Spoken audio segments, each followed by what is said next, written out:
All the Pirates have to do is take it.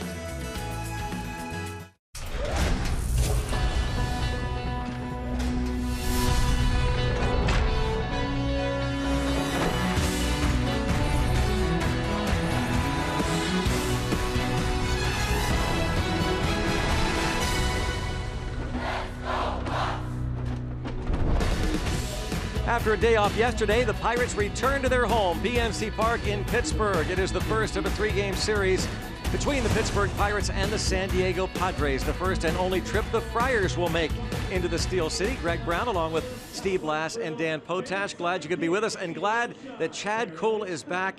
He returns to the starting rotation. The last time we saw him, Steve, all he was doing was shutting out the Washington Nationals in D.C. for 6 innings. He was brilliant. And before we talk about him, Sunday is gone. That's gone. That game is gone. So Chad Kuhl, who was absolutely spectacular against Washington. And this is a kid that's not intimidated. He beat Clayton Kershaw and beat, for all intents and purposes, Max Scherzer. And he's done a good job going back down. He's pitched sparingly down in the minor leagues, but he's not dazzling. But boy, what a show he put on in the nation's capital. So Chad Kuhl again returning to the starting rotation, looks to keep the Friars down, and Gregory Polanco returns to the starting lineup. It's been almost a week since the Pirates had their right fielder in there. Yeah, and let's be honest, the Pirates need Gregory Polanco in the starting lineup each and every night. A lot of extended batting practice before the Pirates made a starting lineup decision today, but he appears to be okay, and you want to see him out there as much as you possibly can because the Pirates need a spark in their offense. Gregory Polanco could be it. Gregory Polanco was out with some left shoulder discomfort. Jay Hay is leading the way. He'll return to the leadoff spot for the 4th straight game. Josh Harrison hopes to set the tone as the Pirates meet the San Diego Padres in the first of a 3-game series at PNC Park. Coming up next.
down with the intent on bringing him back up pretty quickly. Unfortunately, he had some triceps discomfort that disrupted his start, so it took a little while, but he is back. Yeah, and that start was a good one against Columbus. 6 scoreless innings, no earned runs, didn't walk anybody, as was the case against the Nationals. Yeah, how about that first Major League win for Chad Kuhl against Clayton Kershaw? Hashtag it's cool. Padres starting lineup. Pirates met the Friars in San Diego in April, and they look different. Travis Jankowski leads off. Will Myers having a monster year. That's second. He's the first baseman. Yangervis Solarte, switch hitting third baseman, will be followed by Alex Dickerson, one-time Pirates draft pick. Ryan Schimpf is at second base. Jabari Blash is in right. Derek Norris, Jose Rondon, Luis Perdomo. There are 5 rookies in the starting lineup. Position players. And speaking of rookies, Chad Kuhl, brief sampling, but start number 5, 19 innings, a couple home runs. In 4 starts, has only walked 5. You like that. You love the control. You kind of like his composure. He doesn't seem to be intimidated. He's been thrown into the fire against some real good starting pitchers, some of the best that you're going to see in the National League. He's been okay, and Sean Rodriguez gets the start at shortstop. It's his 9th start there. Honda defense also has David Freese back. Good to see that. He left the game on Saturday with elbow issues. Josh Harrison, John Jaso on the right side of the infield, and that familiar lineup in the outfield of Marte, McCutchen, Polanco, and Cervelli catches Chad Kuhl. And you want to keep track of the first 2 guys in the lineup because they steal a lot of bases. We had enough of that program on Sunday with Billy Hamilton. So get on the other side of Jankowski and Myers in terms of the base stealer threats, and might make it a little easier for you. Rookie skipper Andy Green. And we are ready to go and underway. Here is Travis Jankowski. Has a 7-game hitting streak.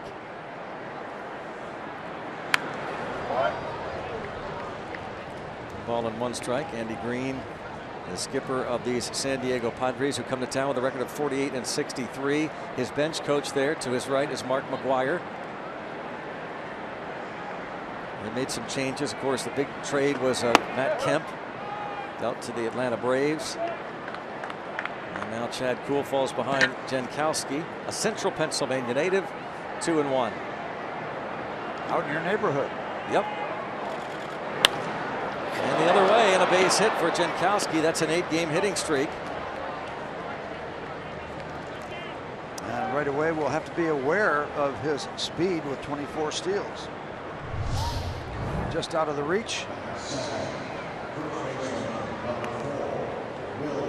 of David Freese. You can see he's well off third base, so that shifting probably cost him an easy play. Pretty traditional positioning. That would have been right at him, but can't win them all.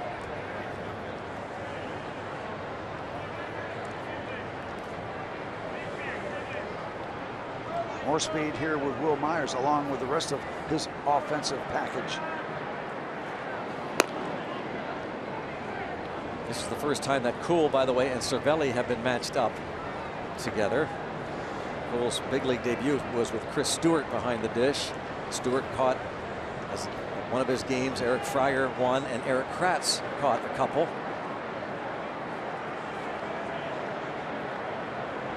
Pirates employing that defense that they liked with Jaso against Billy Hamilton. It seemed to neutralize the speedster of the Reds first game of the series, but Hamilton went back to work and stole 4 bases against the Pirates on Sunday, with Jaso playing off the bag.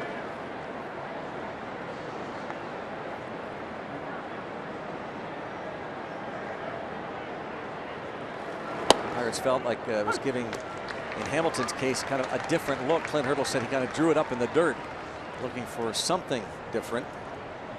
Good delivery by Kuhl as he went very quick from a long set position. You could call it a slide step, but when he decided to go, the footwork was very good, getting the ball to home plate.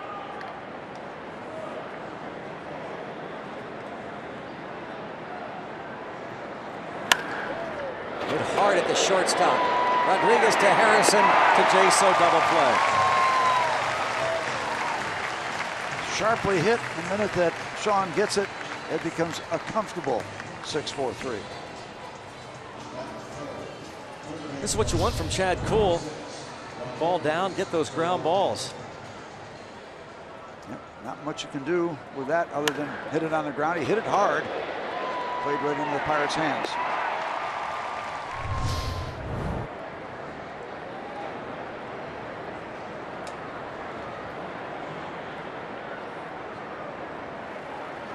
Yangervis Solarte, hitting left-handed. 293 batting average.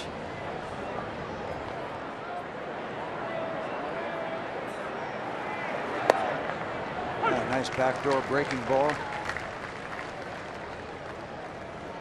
Fastball, slider, changeup. For Chad Kuhl, the 23-year-old Newark, Delaware native. 9th round pick out of the University of Delaware 3 years ago. This is something that he's going to want to change, Steve. He's a ground ball guy, got more ground balls in the minors, way more than fly balls, and you can see that a little off at the big league level. You see that maybe flip-flopped. Another try at that outside part of the plate, so just concentrating on keeping the ball away from Solarte. It's cost him a 3-1 count to this point. See if Francisco wants to stay out there. He'll position himself late. Nope, they want it back in. Boy, did they get it in there.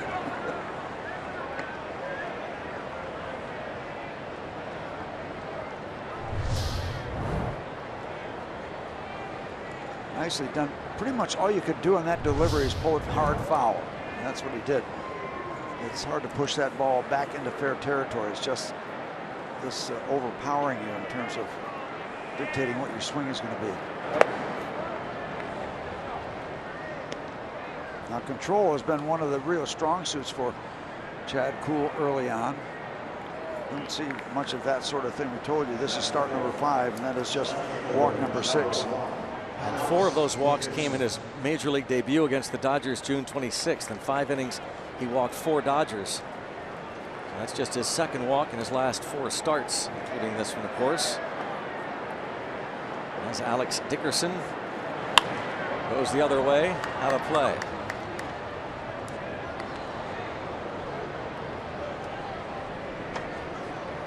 Alex Dickerson, 7 homers, 21 runs batted in. I think we're going to see Jaso when it's not a real strong potential base stealer. They go back to that traditional look, contact with the bag. And Solarte has just 1 steal.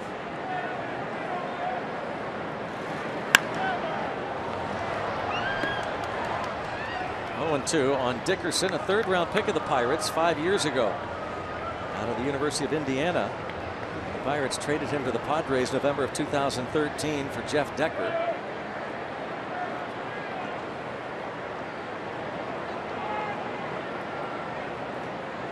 5 rookie position players in the lineup, and a line drive. And McCutchen is not able to catch. And the runner's going to break for the plate and will score, and it's 1-0. It looked like Andrew had it measured, but did not come down with it.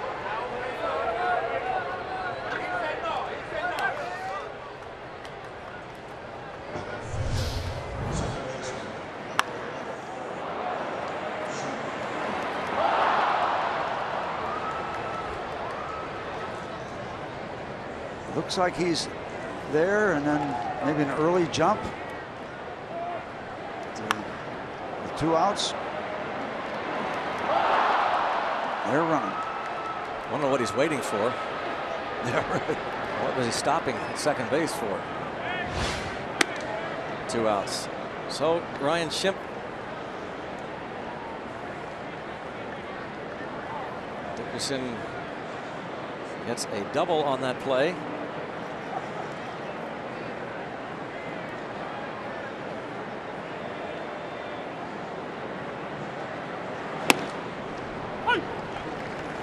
The rookie, Ryan Schimpf. It was weird. I was watching Andrew. I didn't realize that Solarte had stopped. We've seen some crazy things with base running this year.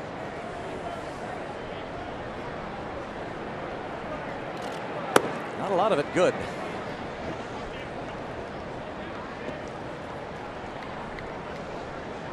Now 2-1. Shimp signed as a minor league free agent. Was a 5th-round pick of the Blue Jays in 2009 out of LSU. National League Rookie of the Month for July.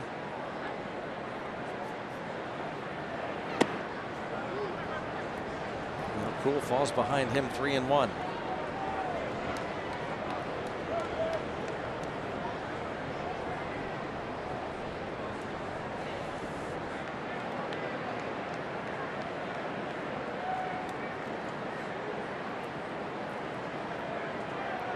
Cool got the first baseman Will Myers to hit into the double play, then walks Solarte.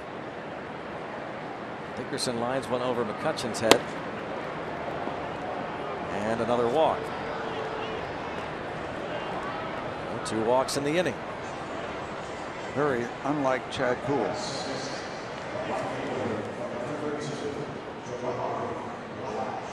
Cervelli out.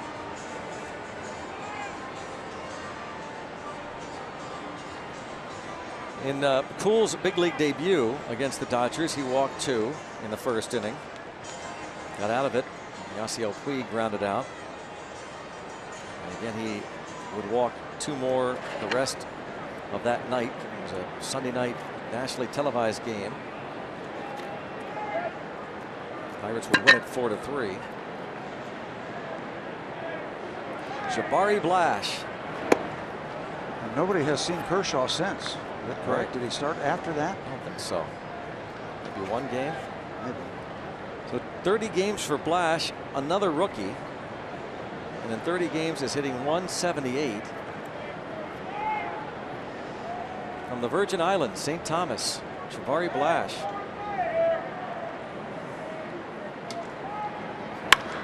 Lines it past the base runner Dickerson. 2-0. That ball was hit hard. If you go back, Greg, Jankowski hit the ball hard. Myers did. He smoked the ball. And then the double was hit very, very hard. And now this one, the crack of the bat. He is not missing the bat. And if he does miss the bat, it's wide enough to create 3 passes.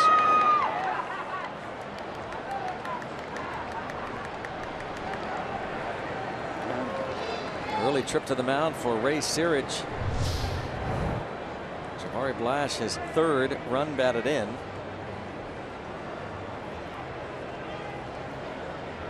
Well, that double play was so big he got from Myers, but then walking Solarte. Dickerson double. Walk to Shimp. Now Blash singles, and Derek Norris will be coming to the plate. Searage trying to settle down the rookie. Every starter wants to get his feet on the ground in the first inning to throw up a 0. That is so big, and when it doesn't happen, it's just it continues to be awkward.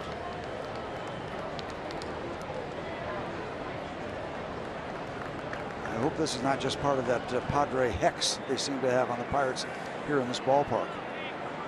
Last year, Pirates looked like they were putting that hex behind them with a 3-game sweep of these Padres, but before that, Padres won every series here at PNC Park since this yard opened.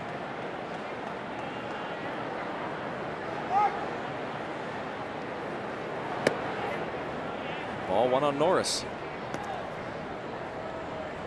Derek Norris hitting just 192 with a dozen homers.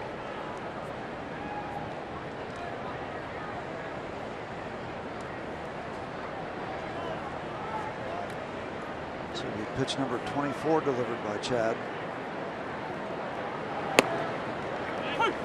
Home plate umpire Adam Hammery, with Tom Hallion, the crew chief, at first, Phil Cuzzy at second, and Scott Berry at third. There's the crew chief.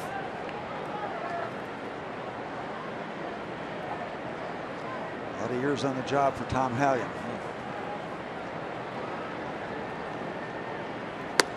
Tell you how many years he was behind the plate on July 12th, 1997, when Francisco Cordova and Ricardo Rincon combined on that no-hitter at Three River Stadium over the Houston Astros, the extra inning no-hitter.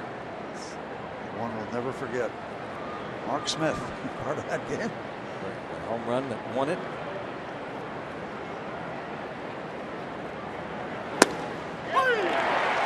Well, that ends a little disjointed first inning for Chad Kuhl.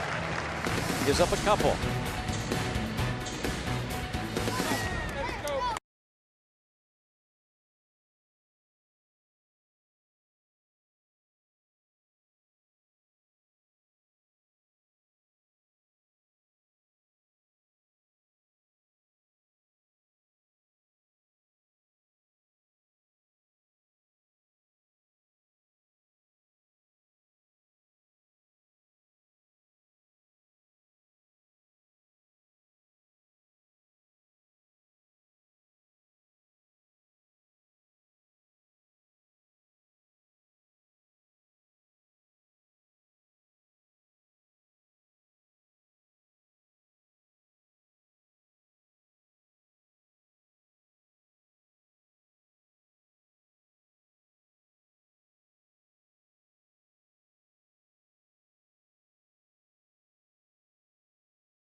Josh Harrison, a little 4-game hitting streak going. Starling Marte and Andrew McCutchen. Gregory Polanco hits cleanup, returning to the lineup. David Freese also back. He's at third with John Jaso at first.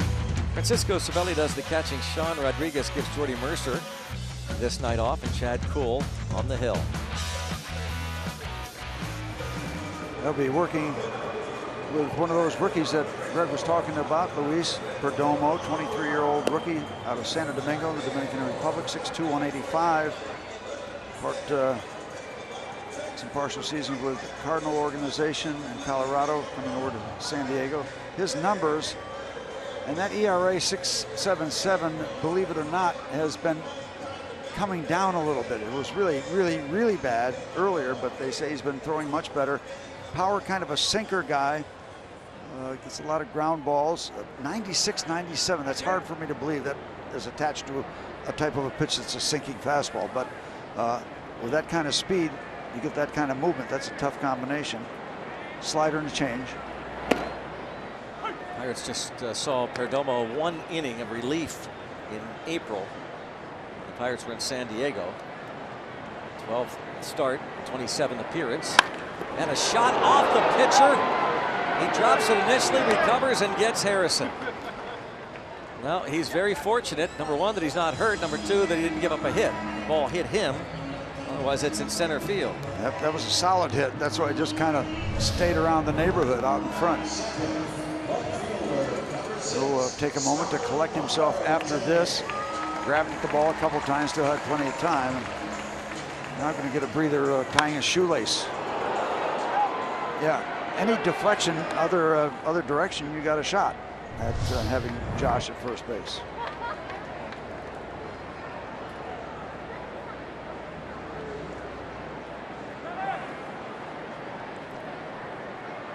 Jameson Taillon, the time to see a ball go back to the box. We think of Taillon this year, hit in the back of the head earlier this season.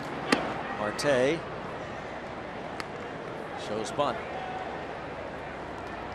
8th in the league in hitting at .319.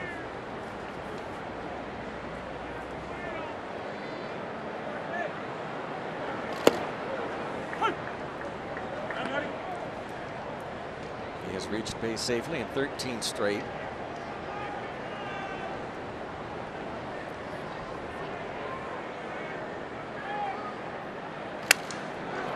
Roller Is this going to be one of these infield hits? No, thanks to a great play by Rondon. Thought it had a chance because you could hear the bat being shattered, and I thought for a minute he hit it bad enough, got sawed off enough to get an infield hit. But you know, getting the hand around the ball and then getting out the ball out on the fingers to prepare to throw, that's an issue that has to be done very, very quickly, because you secure the ball with the whole hand and you get it out into the throwing area of the hand, and that makes all the difference, and he did it perfectly.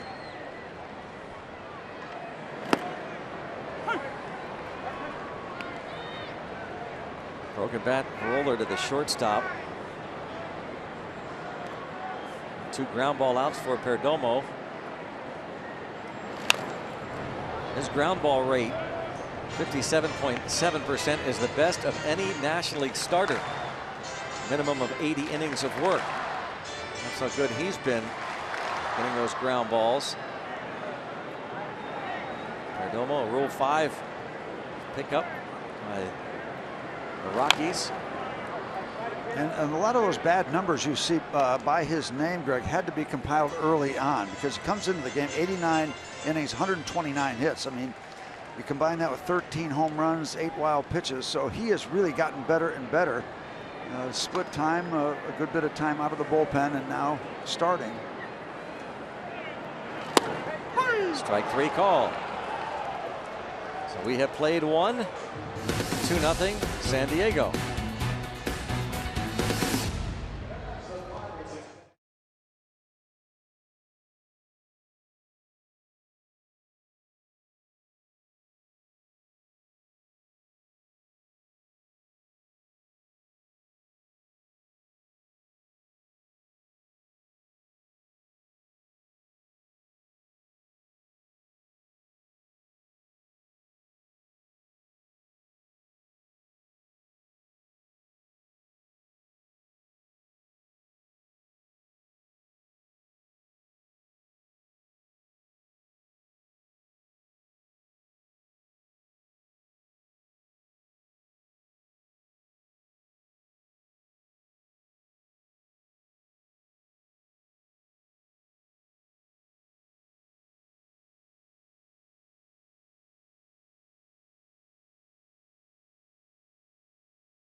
Brought to you by Allegheny Health Network, Health for All. By Bordas & Bordas, official legal partners of the Pittsburgh Pirates. Visit BordasLaw.com. And by Day Automotive, we're gonna make your day. Let's go Bucks! 2-0 on to the second. First of 3 with the Padres. Here's Jose Rondon. Rookie shortstop.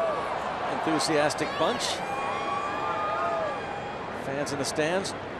Pops to the scoreboard. The kids are revving it up because time's a wasting for their summer vacation. Yeah, that's true, isn't it? And, you get into August and they start trickling back into school.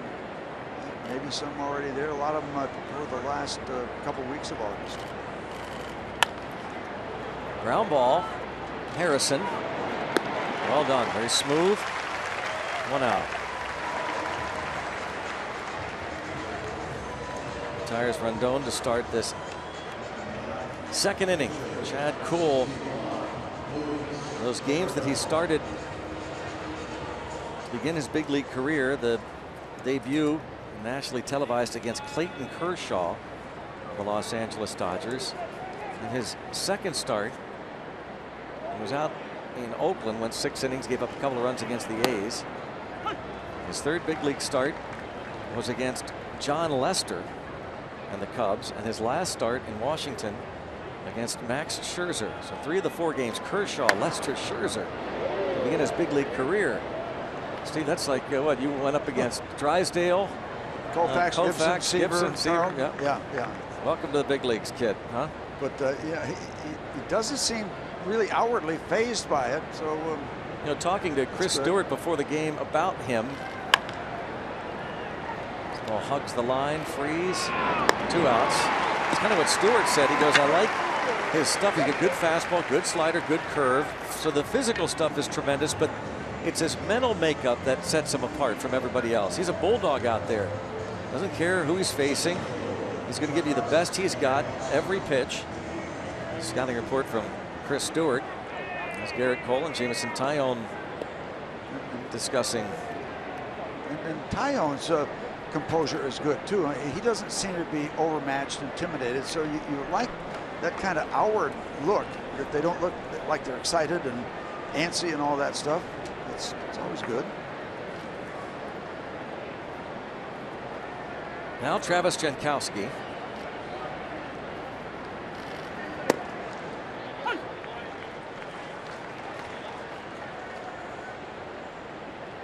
And the base hit to start this ball game. Now an 8-game hitting streak for him. Oh, back-to-back deliveries right on that outside, down and away. Just really good location. Picking up that outside corner, getting out in front 0-2, and now you try for the chase. Oh, okay, didn't work. You're still in good shape.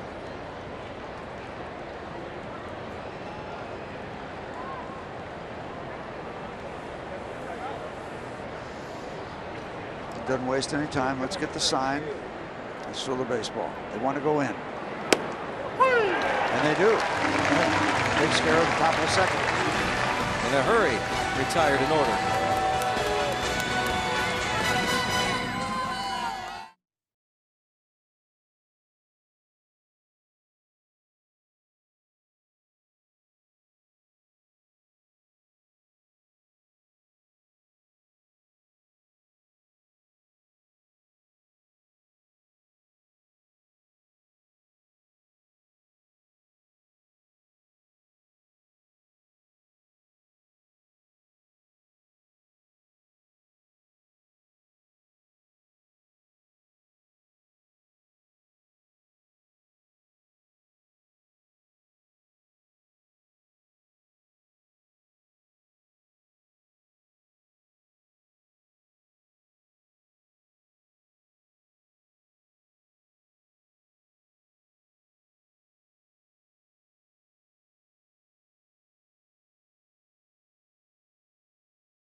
Now they got ready in the bullpen and then went through a 3-inning simulated game on the field.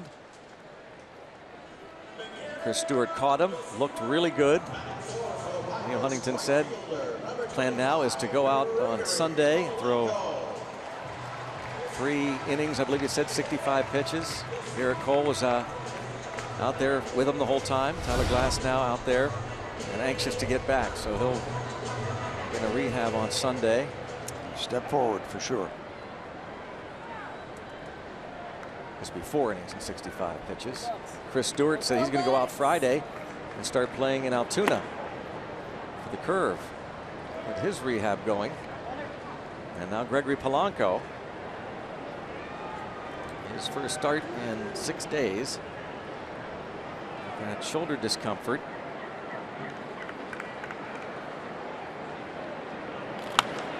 And a fly ball hit well to right center.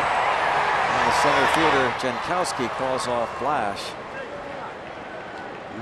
Didn't quite get enough of it. Looked like it might have been a little bit in on him. Just tied him up just enough. Got a good bit of it, not quite enough.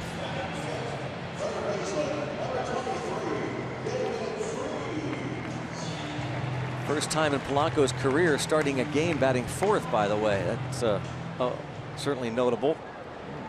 First time in his career he's actually hit cleanup.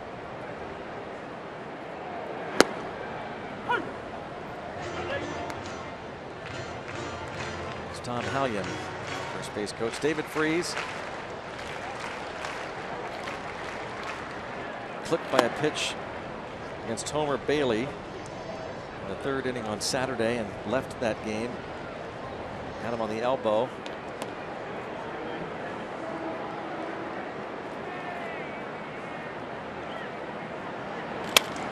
Another broken bat, this time a base hit. Yep, it can happen. You can break your bat. Okay, a lot more down in the clubhouse for you. And, see, David Freese do this a lot. Send the ball to the opposite field. Get those hands in, push the ball the opposite way. He can do it with a lot more power than you just saw also.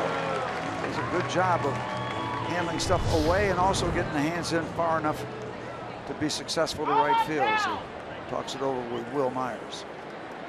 Perdomo, by the way, last time out, 6 2/3 inning into the 7th inning, gave up 10 hits, walked 4. That took the loss to the Milwaukee Brewers.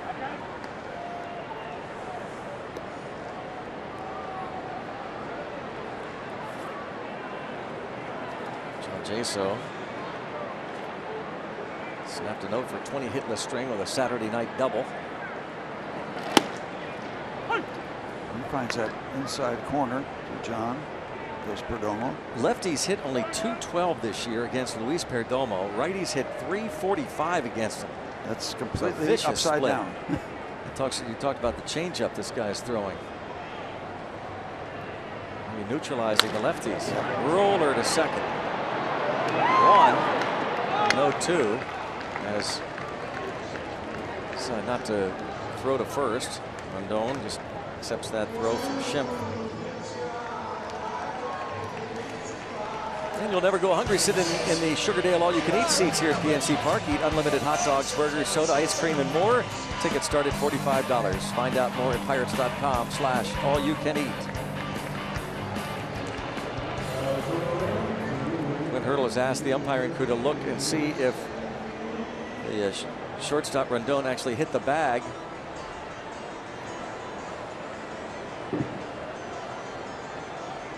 No longer have the neighborhood play. Let's see what we can see. Oh. Yeah, we've got at least a conversation. And I think that's a bona fide slide. Whatever that by might Freese. be. Whatever that might be.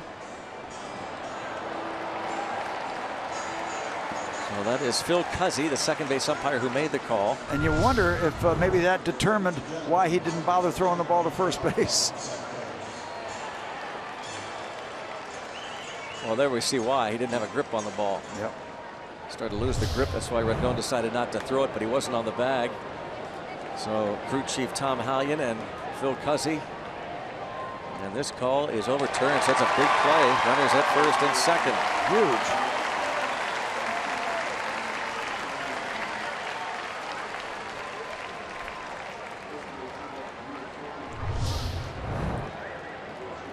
Yep.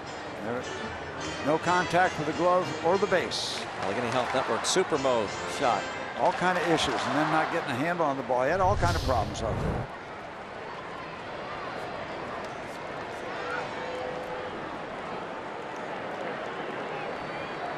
there. Opens the door. E6. Rondon charged with the error. See if Cervelli can take advantage. Oh, nice block there by Derek Norris, really giving up the body. Yep. Saved wild pitch number 9 from happening.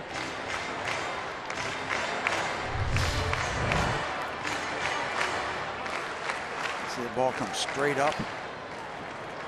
Morris able to keep it out in front.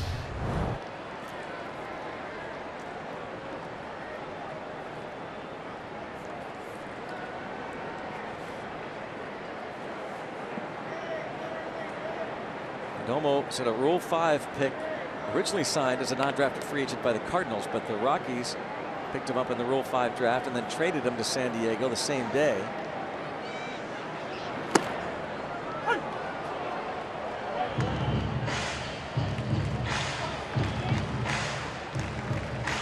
Francisco looking for his first home run of the year. As we said, Perdomo has given up 13 in his 12 starts before tonight. Kind of equal time out of the bullpen before starting. Called a strike. You see that pitch was out of the zone, so now it's 1-1 instead of 2-0. That is a foul ball.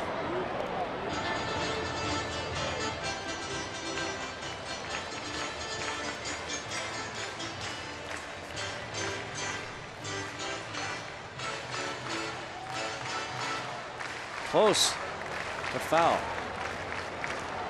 Gary Solarte hearing it from some of the Pirates.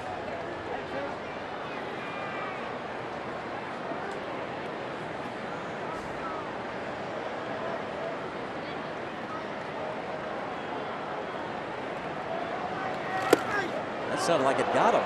It did. Cervelli is hit by the pitch to load the bases.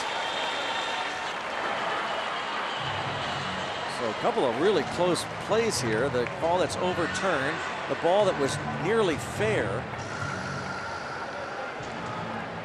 to third, that would have been a double play. And now Cervelli barely nicked.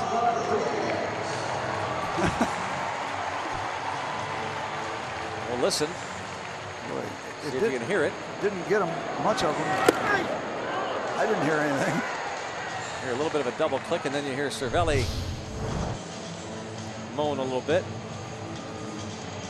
Now what do we have here? Checking on Perdomo. Aaron Balsley, pitching coach. Shortstop Rendon took that throw from the second baseman Shimp, but was not on the bag. So Freeze, instead of being the second out, remained at second. Now he goes to third on Cervelli being hit by the pitch. Jaso reaching on the fielder's choice. Been kind of one legitimate play here in the inning. That's the fly ball by Polanco. Broken bat, all kind of things going on.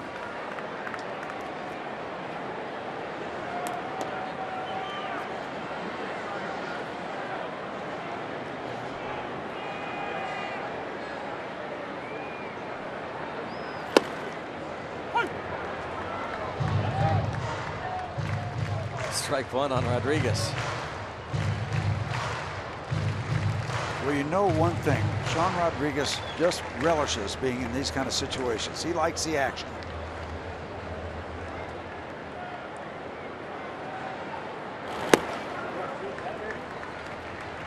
Norris on high alert again.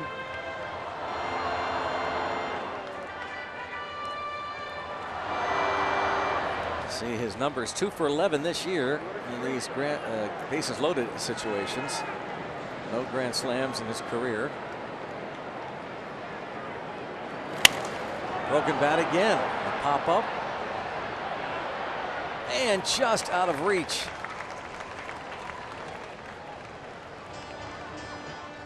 Of course, on Friday, after the game had been tied in the top half of the 9th inning against the Reds, he was the first batter in the bottom of the 9th inning. In the last. Ross Ohlendorf, yep. The walk-off home run, his 11th home run of the year, giving the Pirates a 3-2 victory. Second career walk-off homer for Sean Rodriguez. Pirates getting another break. That ball just out of the reach of Myers, the broken bat. But they're still in action here with one out and the bases loaded. Maybe this is their kind of inning. Who said baseball is a game of inches? He was right. Yep. A lot of that in this inning.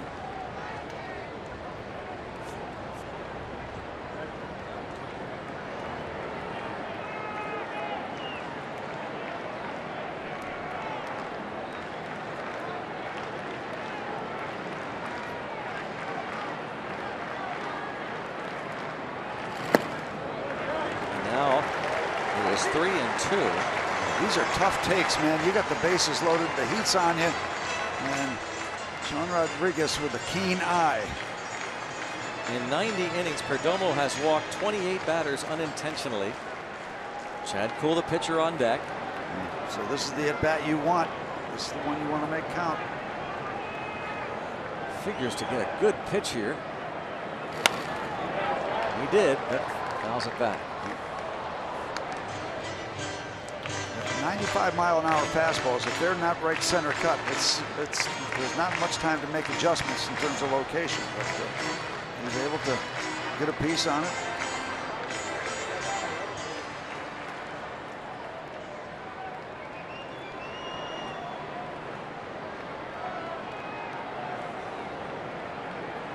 Another 3-2 pitch. Chopper. This is not a double play ball. They settle for one, and the Pirates get one. That's a good job by Sean Rodriguez, because coming up you got the pitcher. He doesn't get something done. You could leave all three of those runners on the base pass. The Pirates are on the board. 2-1 game as Rodriguez picks up RBI number 34. David Freese scoring. And Jaso and Cervelli move up.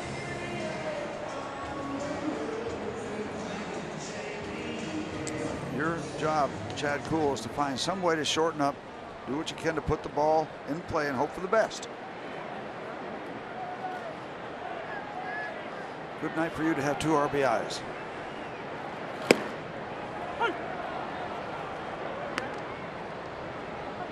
Chad Kuhl's first big league hit was an infield single off John Lester. July the 9th. He was 1 for 4.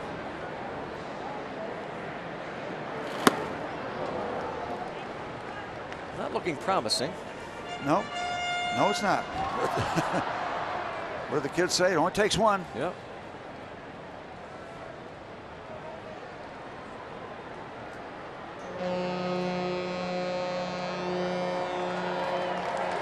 Like the Empress is rooting for him. Sounds like it.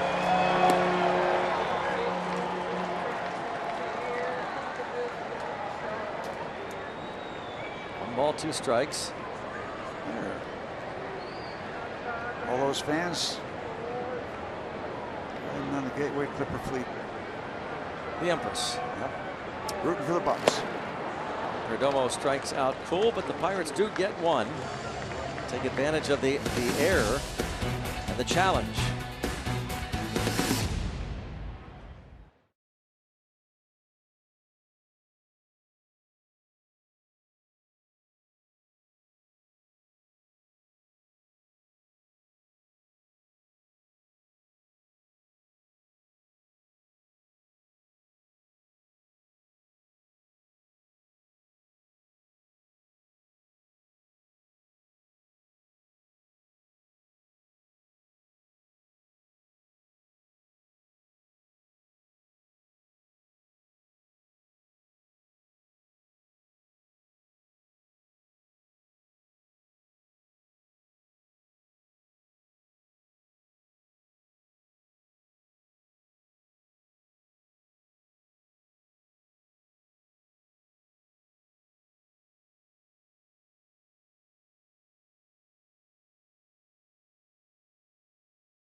inning where Sean Rodriguez has got the Pirates on the board. It's now 2-1 San Diego.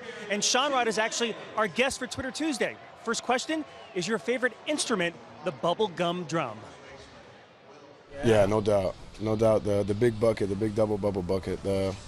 We had a little one for a while, and now apparently we got a big one out here. I don't know if Bones or somebody saw and decided to send it and see if maybe they'll pick up the bass on this one, but no doubt the bass. Yeah, guys, it's all about the double bubble drum. I guess twice the chew also helps with playing the drums. Yeah, it always has been. Yeah. It's always been about the double bubble drum. I thought Dan was going to say it's all about the bass. Yeah, that's not even close, Sarah. You got to get something bigger for Sean. That was earlier in the year. Mike Gonzalez, an assistant to the general manager and a translator there, providing some of the beat. Sean Rodriguez and Andrew McCutchen.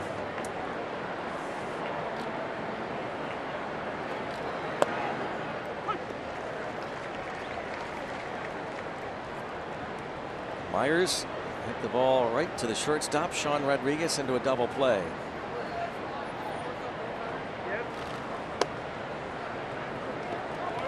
Now Chad Kuhl, who looked like a different pitcher coming out for the second inning.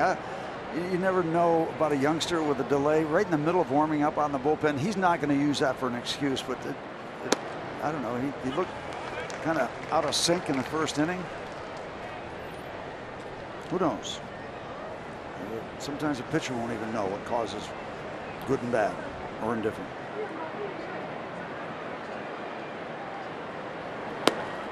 Wow. Something fell into place. Yeah. Strikes him out looking. Third K for Kuhl.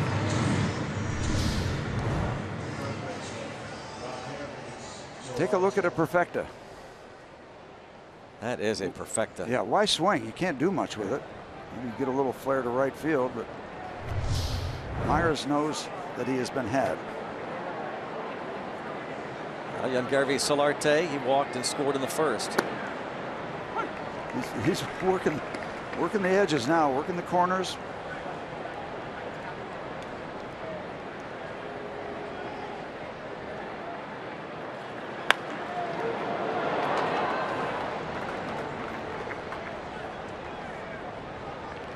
Base hit for Solarte.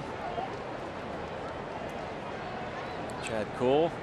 We have a Point Park University tweet. When he was back in Indianapolis, the AAA affiliate of the Pirates, the team tweeted out his first baseball card.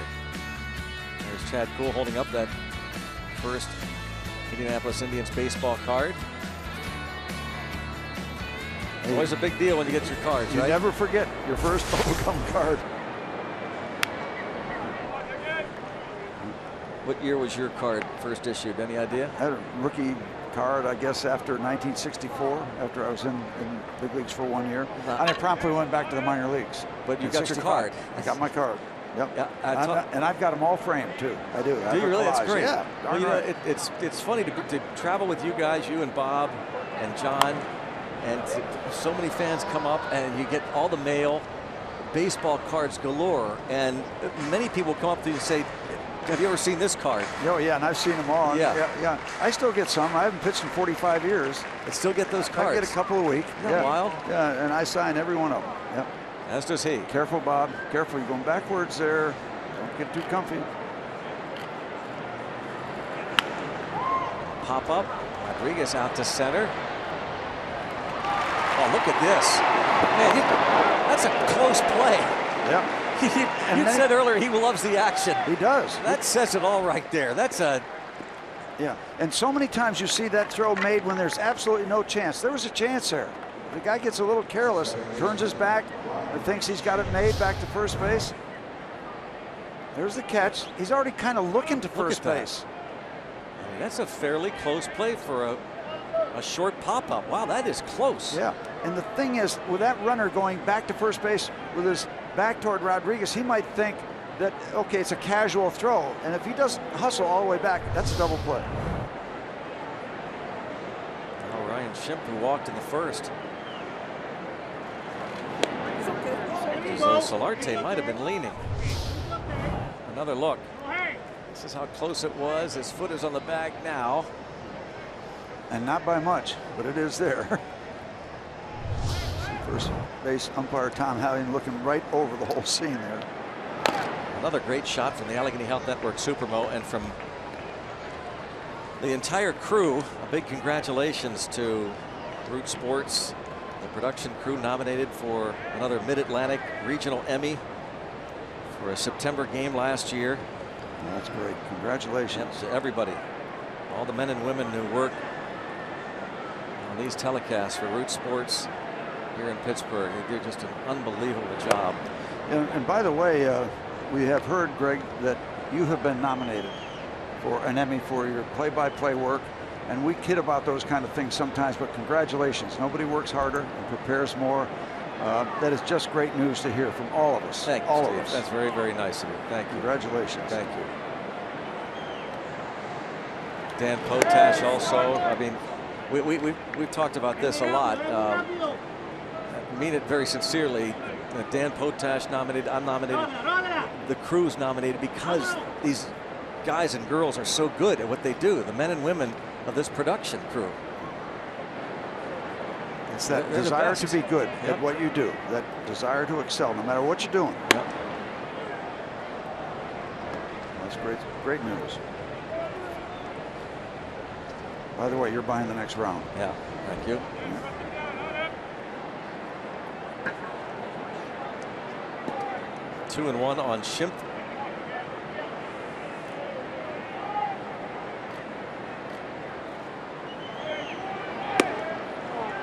Two and two on the rookie, and this rookie right-hander, 16 AAA games, 2.37 ERA, just 16 walks and 84 innings.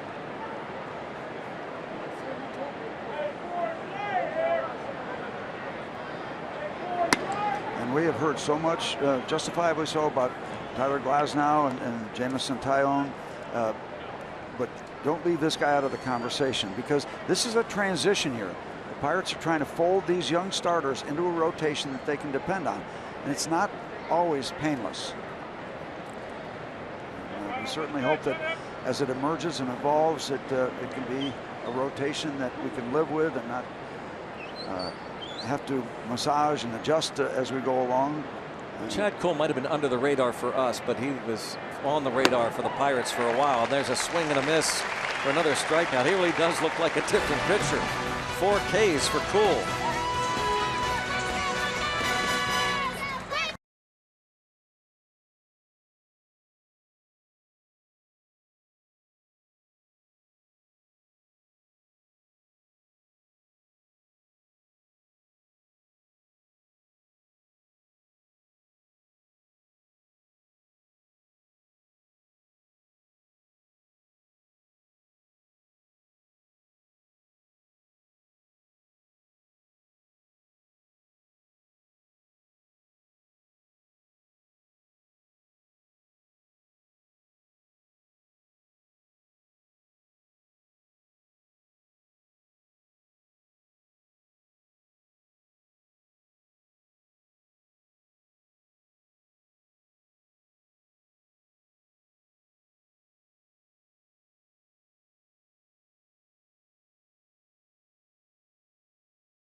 Thanks for watching and rooting on your Pittsburgh Pirates. All of us at Root Sports and the Pirates appreciate your support. The Boardman area. You traveled that way. Yeah. Over the years. Over the caravan routes that we've taken, winter times.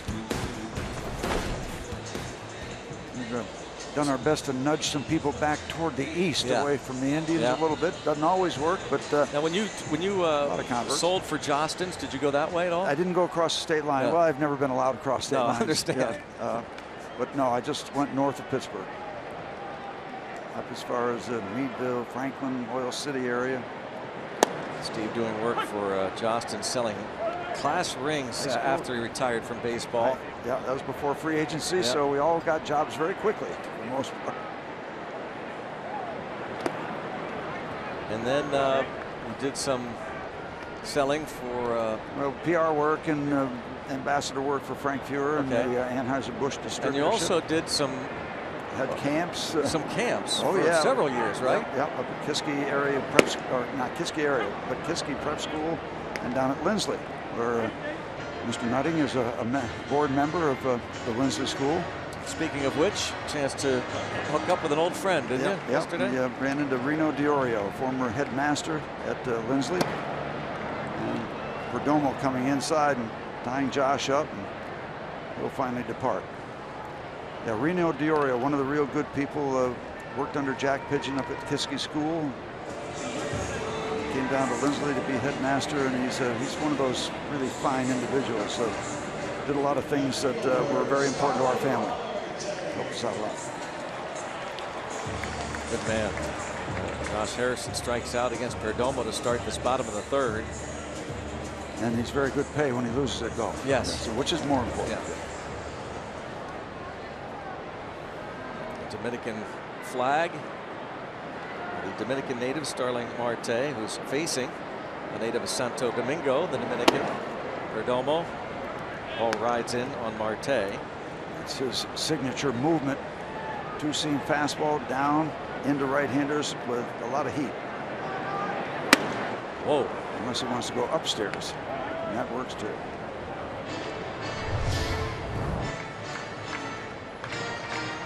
Up out of the strike zone, and just too tempting for Starling to take it. Another broken bat roller, same play. This time the shortstop uses the glove, and Rondon's throw is scooped out of the dirt by Myers. And I'll tell you, Perdomo is getting in on some bats, is he not? It's just creating some kindling wood.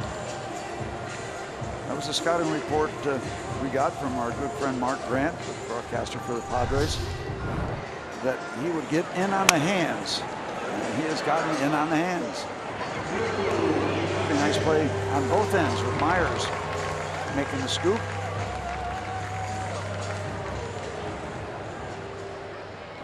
You always think of how close first basemen that go out like that might have come to getting stepped on their heel or their Achilles tendon. They're very vulnerable over there. It's almost like professional respect because they are vulnerable. Why not jump on them? I mean, not that it's tempting, but it's there. Just maybe got a piece of the inside corner. He is not afraid to come inside, this young man from Santo Domingo.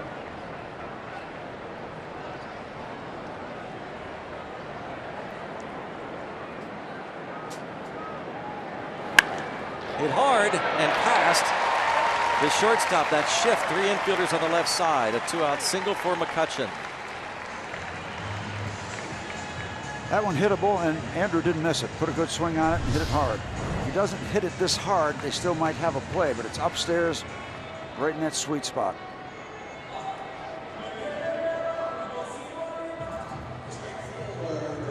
I'm still waiting for somebody to run into one because he's given up a lot of home runs, and if he doesn't get the ball downstairs in on the hands, I'm looking for the long ball tonight. He's given up 13. 13 and 91 innings. Pretty good lead at first base, and they'll respond.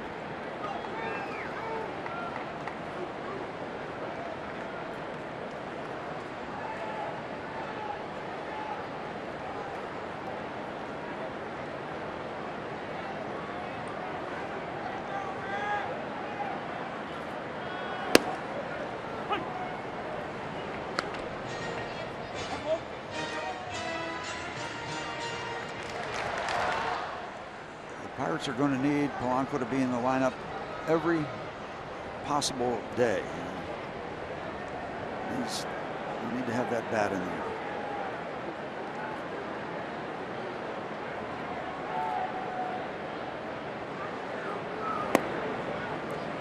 And that's not to say that Matt Joyce hasn't been doing a really good job, but this is your man. This is your man. Yeah.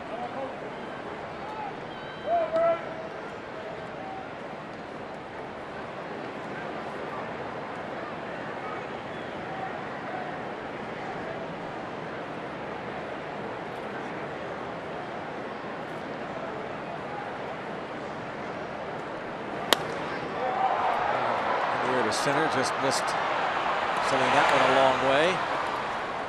Polanco flies out for a second time to center. Bucks trail by 1.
Prince Fielder's career is over after a second surgery, herniated disc in his neck. And Zach Greinke came off the DL after the oblique injury and starting for the Diamondbacks. Some news and notes from around baseball. And currently, Max Scherzer, through 6 innings, is tossing a no-hitter. Eric Cole admires Scherzer. No headline for Max, is it? You let the dogs out. Yeah. How about those guys, huh? Gals. Having a good time. Pup night.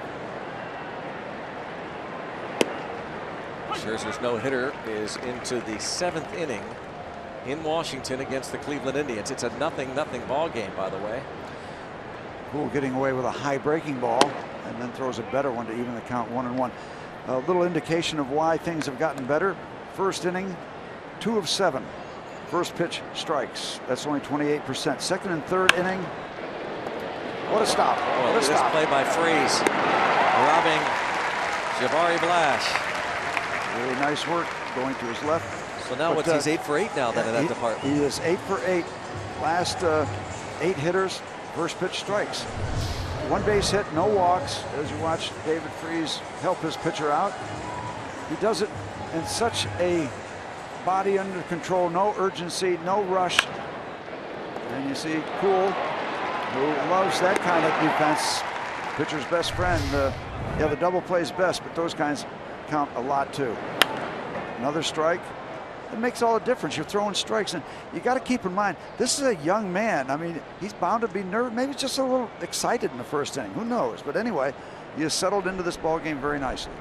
So just 2 of 7 first pitch strikes in that first inning. A couple of walks. Since then, 9 for 9. This will play. Harrison. Angling over properly. That's kind of textbook work on a play like that. Right fielder's got a long way. First baseman's going backwards. The second baseman creates an angle. Strikes, strikes and control. It's the name of the game. They can talk about stuff. They can talk about a lot of 100-mile-an-hour fastballs, but throwing the ball where you want to with legitimate major league stuff. That's the name of the game.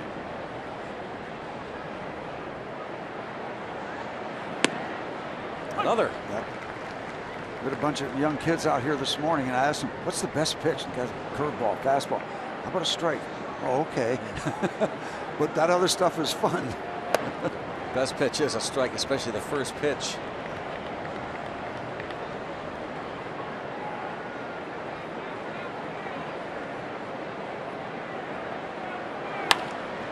Polanco. He's 1, cool. 2, 3. A different pitcher. Down by 1.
Inning. The all-wheel drive RAV hybrid has performance that will make you rethink hybrid. Let's go Bucks! It is a pup night, and look at that's Zeus. That's a free ride right there for Zeus, huh? That is great. What a shot that is. That's a The golden puppy that retriever, loves. isn't it? Yep. It's the golden retriever Zeus. He loves his owner. And back at him, and the owner. And Zeus isn't 20 pounds, by the way. No. Look at that shot. That is a great shot. Yeah, that's as is that. Mutual affection. Yep. Hello to all of her Padre friends. UPMC scoreboard 2-1. Pirates trail it. David Freese. It's all about the accessories. Blue T-shirt, blue hair clip, and then mutual love. That is great. There's affection everywhere. Yeah. Doesn't look like he's anxious to get down off his owner there. All we want to do is these dogs want to be loved and fed. Yep.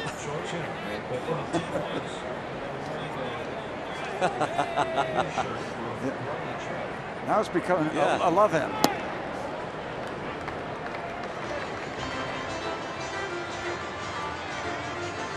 All the pups now want to be held out there. 3-0 on David Freese, who was originally drafted by these Padres 10 years ago in the 9th round.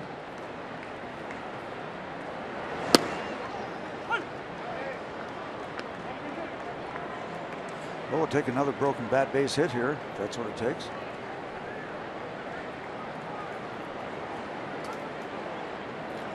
Giving up just 2 hits.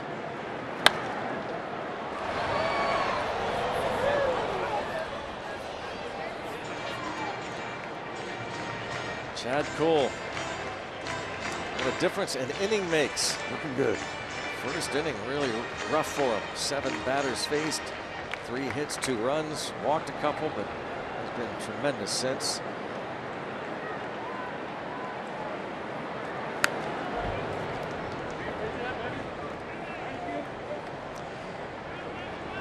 Still 3-2 on Freeze. Traded over to his hometown team for Jim Edmonds. December of 2007.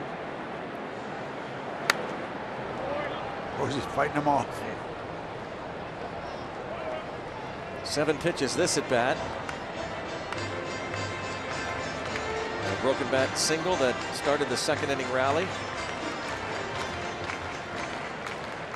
Initially was called out at 2nd on a ground ball force play, but Pirates challenged.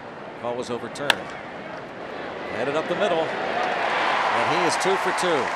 Just ground ball meandering up through the infield. Gotta get it started. That will bring up John Jaso. If you're on the road traveling and you want to watch your Buccos, subscribe to MLB.TV Premium for live or on-demand baseball on over 400 devices. Real-time highlights, live look-ins, pitch tracking, and more. Blackout and other restrictions apply. Visit MLB.TV for details.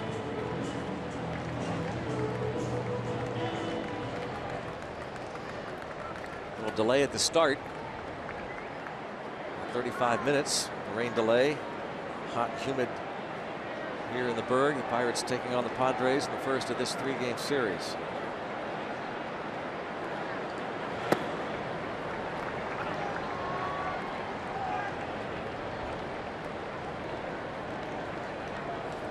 You get an idea as you take a look at John Jaso why the Padres are very patient, keep running this Perdomo out there. 6.67 ERA. Many times that'll sit you down, but they like that live arm. You're getting a look at why they like it. Struggling in so many areas, but what the Padre people are talking about, he is getting better as he goes along. You can afford to take a long look at that kind of arm. And that's his pitching coach, Darren Balsley.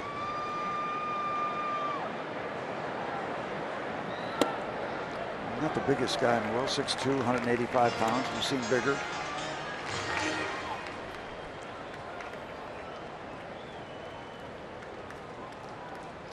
As the Dominican Republic continues to pump out major league talent. And Andy Green talking about maybe, and he is starting on extra rest, by the way, after a career high 113 pitches thrown, but talking about maybe going with a 6-man rotation. Clayton Richard is listed as a lefty out of the bullpen currently, but he might go into the rotation. There's ball 4. 2 on, nobody out. Andy Green, Lexington, Kentucky native. His first year as skipper. Pirates third base coach Rick Sofield interviewed for this Padres job and was reportedly a finalist. Returned for a 2nd interview. He and Ron Gardenhire, the former Twins manager. Padres talked to Sofield a couple of times, but they ended up going with Andy Green. Now in his first year with the Padres, 48-63 record. They've gone back and forth, wins and losses the last 10 games. 5-5. Win 1, lose 1. Just missed, maybe a flinch from Adam Hammery, the home plate umpire. Yep, one of those 50-50 deals. We got that one. So the door is opened here in the bottom of the 4th. David Freese gets it going again. Pitch. Just barely got it.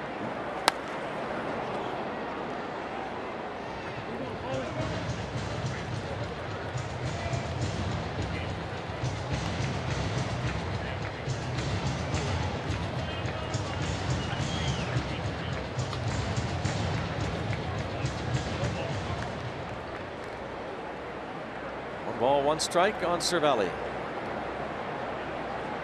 Barely nicked by a pitch. His first time up. It was that Fastball down and in. That one misses.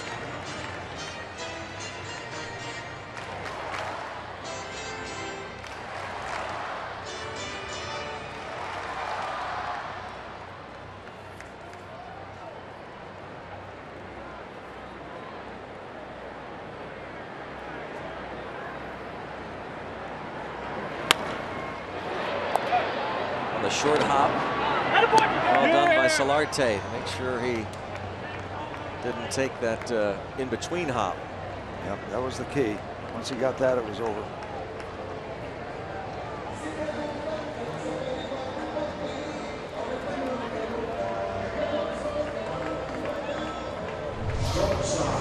See that ball come down, and he's got the glove right there. And that allows him to get it over there that quickly, take any drama out of it. Garvey Solarte looked like he started to jog off the field there. Maybe just jogging in toward the mound to make sure that everybody knew there were only 2 outs. Good play. It wasn't that good to get 3. I don't know. Well, they had a triple play turned against them on Sunday. These Padres against the Phillies. Murray Blash hit into a triple play. Another call that doesn't please the Pirates. They have gotten a couple. Thank goodness there's still some human action in the game. Oh! Ripped to center to tie it. Yeah, he likes the action. He's driven in both runs. How big is that with 2 outs? And first base open, and Chad Kuhl, the pitcher, on deck. Yep. We'll look back on that one, and you could hear the crack of the bat right up here. This ball was hit hard. Went out and got it, just slammed it right back through the middle. I tell you, he's not the biggest guy in the world, but I don't know many people that get their money's worth more than he does when he turns the swing loose. Now we're back to even. He's got 35 RBIs and 189 at-bats.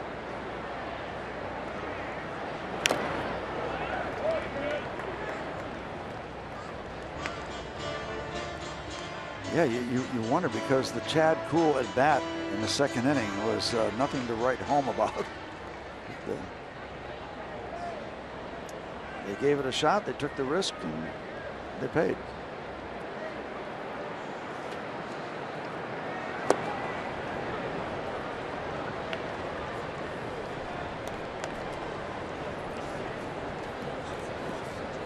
Where's the rest of that dog? Getting a good look. We get a real good view of this. That hound up there.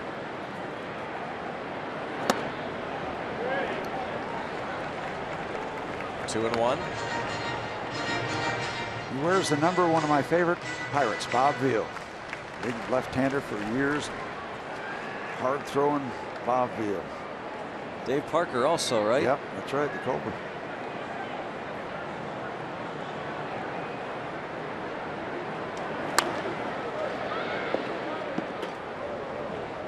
Two and two. Two big men. There's the man of the hour. Knocked in David Freese both times. Back to square one.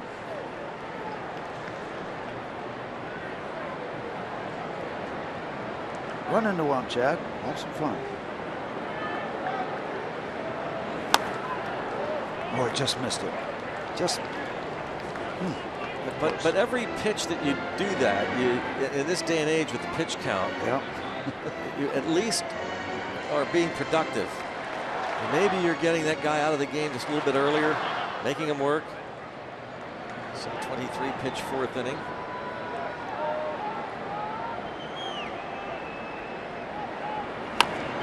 And another foul.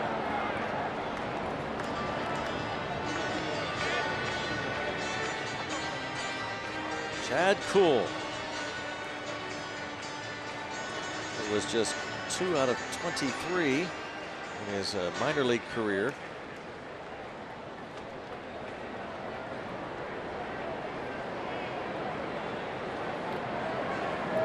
Ryan Vogel song. We'll see Vogie make his first start at home since coming back off the DL tomorrow night. And Cool bounces it. A nice little play there. The short hop by Solarte, and great hustle there by Rodriguez to make that close. Pirates have tied it.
We are back here at PNC Park. And speaking of no-hitters, our day automotive this day in Pirates history.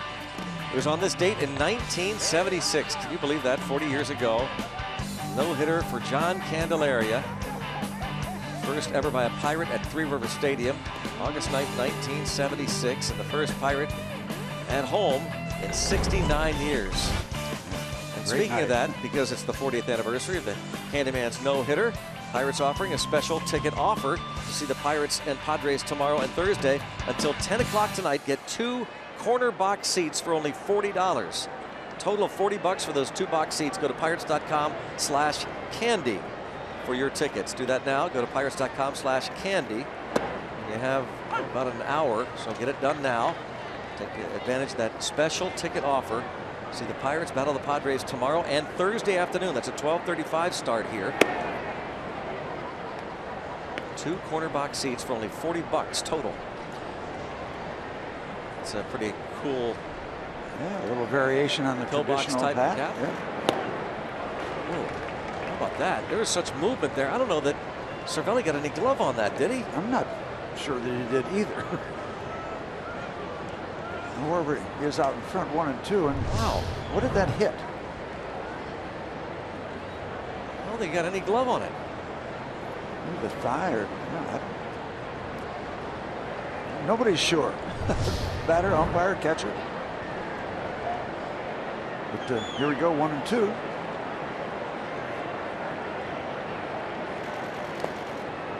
That was wild. So was that. Yeah.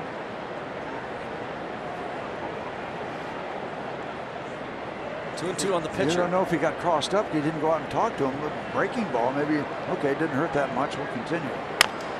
Perdomo, the pitcher, going to be retired. Jason will keep it himself with Perdomo not running. First base unassisted. 1 base runner since the first inning. The base hit by Solarte.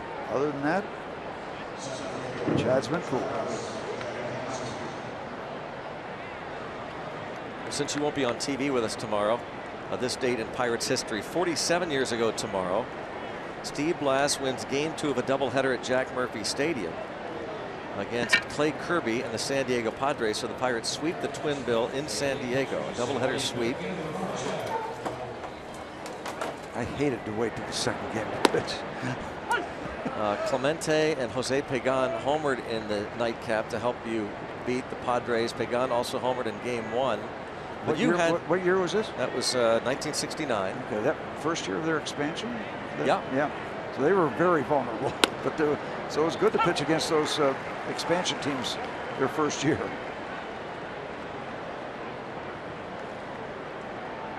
Always good to have Mr. Clemente out in right field.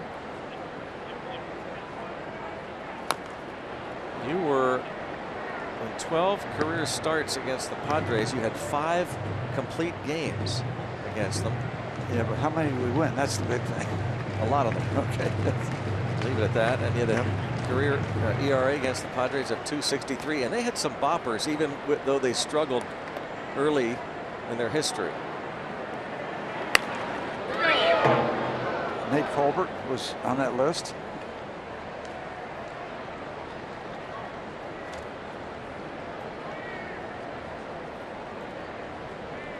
Jankowski at the plate. Look on deck. Will Myers getting as close as he can to see these cool pitches. 1 and 2 on Jankowski.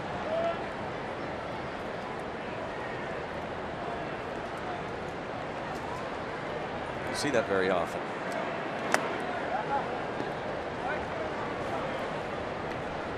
Two and two. The Padres back then had those tan uniforms.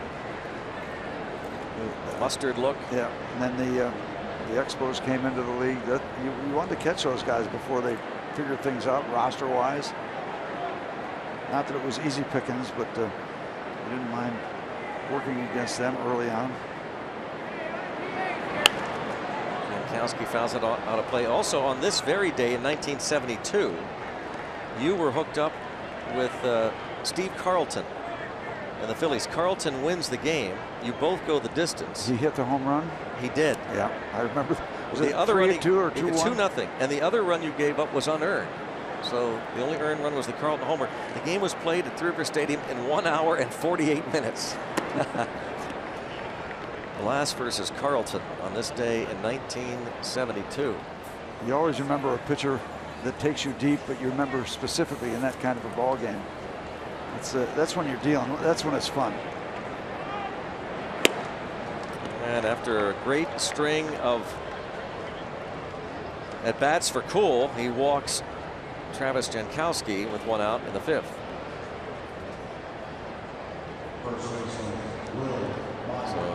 So to watch Jankowski, the 24 stolen bases in 29 attempts. Barrel Automotive League leaders Jankowski and Will Myers are right up there. 4-5 top 5 stolen base leaders. Starling Marte now 3rd behind Billy Hamilton and Jonathan Villar.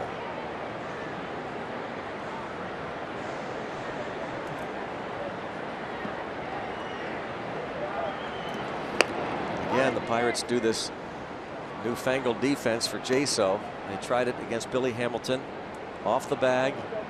And Hamilton, what he did was he extended his lead beyond Jaso. Now Jankowski is doing the same thing. When he was on first in the first, he was almost directly behind Jaso, looking over his shoulder. Now he's decided to extend the lead.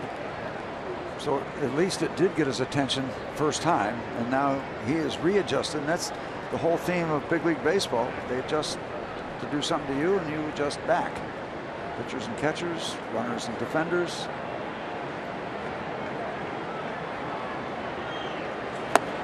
I wonder if that runner at first has not impacted Chad Kuhl in some way, because that first pitch ball thrown to Myers was the first pitch that wasn't a strike in 12 consecutive batters. I just wonder if they would try a pickoff play and they had him, if Jankowski, because John just has to swipe around, if he just takes a circuitous round around that swipe, if he could get back. But another hard hit ball, but there's Sean Rodriguez leading the way. You know, Serpico was the cop that cleaned things up. Sean Rodriguez cleaning up that 5th inning.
scoreboard.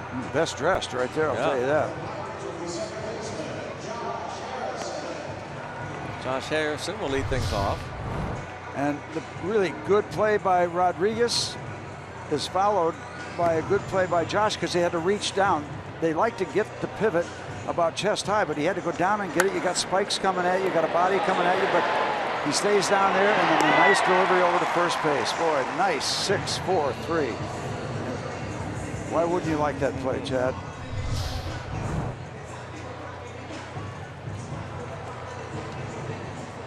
What a ball game so far for Sean Rodriguez. Josh Harrison 0 for 2.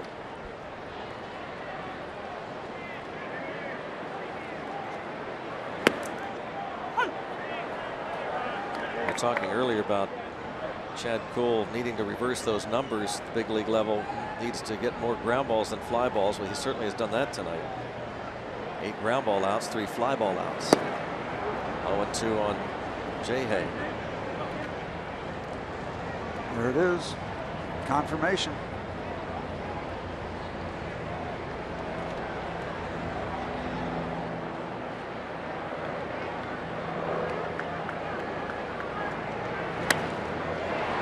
You know, Greg, I hope you win that Emmy because you always bring out my good games. You never mention the bad ones. So I'm going to work with Joe on that. Just keep them coming. That's an old secret of the trade. Now, come on, don't tell for you. Trade secrets. Doggone it. Yeah. We're not supposed to admit that. Well, I'm going to spend a lot of time with him. There it is. That's the hit. Pass Perdomo. Yep, that's the key. J-Hay, an infield single.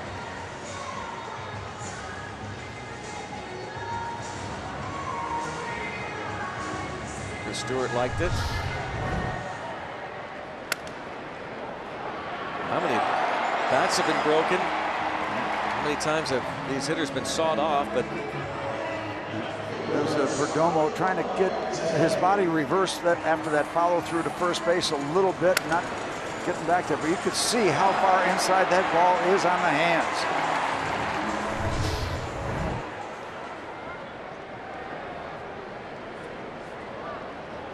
Now this guy has twice hit broken bat grounders to the shortstop, Starling Marte. Just got to hit him slower. He's just getting thrown out by a little bit. Tried for a bunt hit earlier. Got his third baseman back a step, Solarte.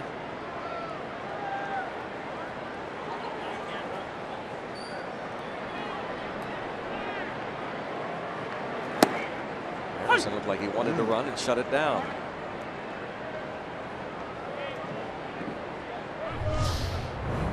The lunge and the brakes put on.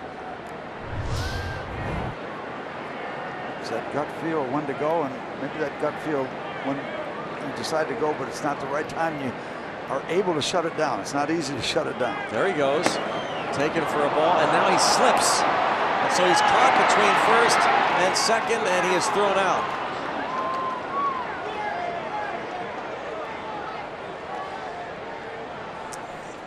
Yeah, you can get caught between first and second, but when you're slipping and you don't have your footing, you know, then it's tough to get the motor going again.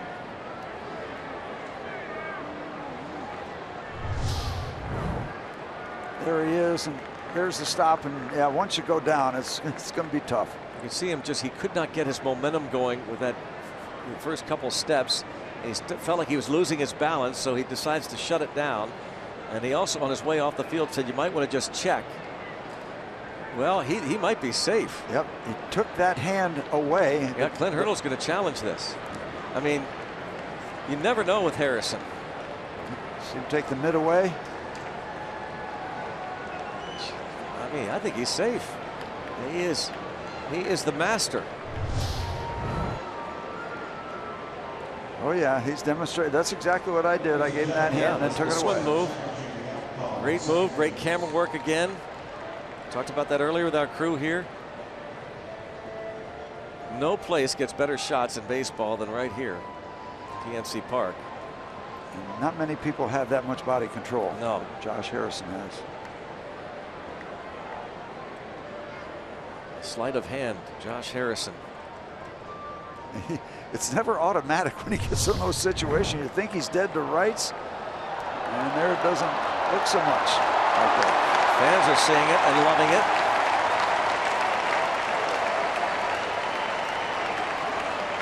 Remarkable what he does when you think it's over. Remember, of course, some rundown plays from a couple of years ago, the impossible plays on the base paths where he wound up being safe on more than one occasion. And here he looked dead to rights, and they are looking in New York at those angles that we showed you. There we go. And he is safe. Unbelievable. He is really unbelievable. My apologies, Josh. I use the phrase dead to rights when you fall down, but that doesn't apply to you. So how about that turnaround? Now you got a man at second base with nobody out. Gets the fingers in there before he is tagged. Call overturned. Stolen base number 15 for Harrison. And another great example of why you never give up, and he never ever gives up.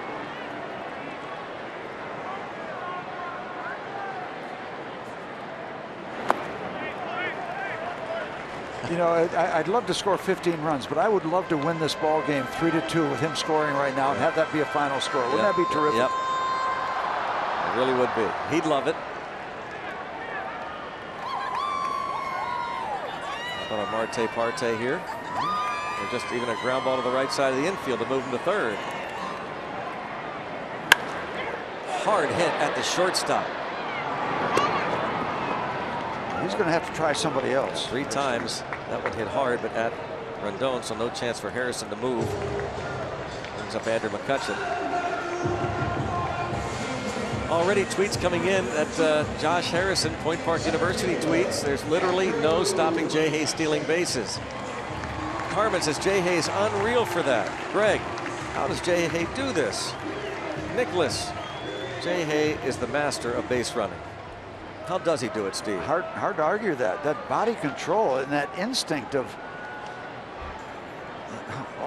his movement. I don't know how he does it. He just does it. That's in him.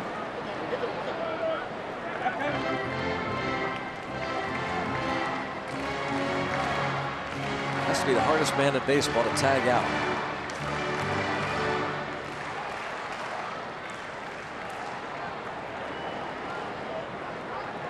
Need to take advantage of the hard work. Andrew McCutchen fan in the 22 facial paint. Singled in the third, struck out looking his first time up. That's a good take there. That fastball once again just off the plate, and that could result in another broken bat. Andrew didn't bite.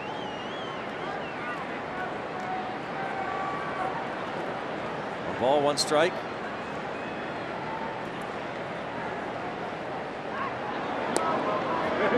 Almost concerned about Harrison creeping. An infield single gives him a little 5-game hitting streak.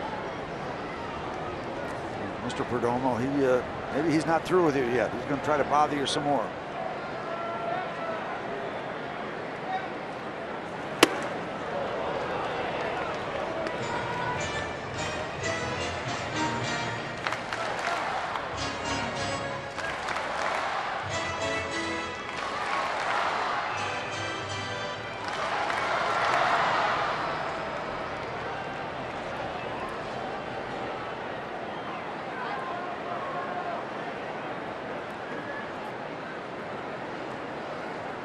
Wow. The second baseman was fairly close to the bag, but doesn't cover. Yeah, that's one of those examples of a pitcher. Okay, I've committed. Let me find an infielder. Throw it to.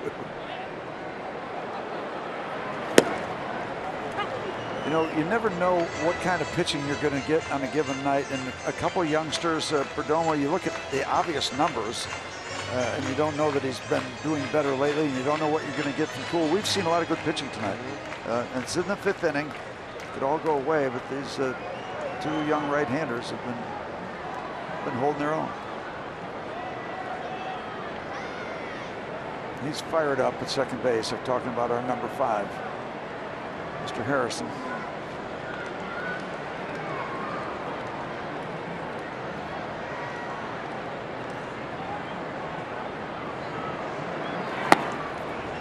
Full count.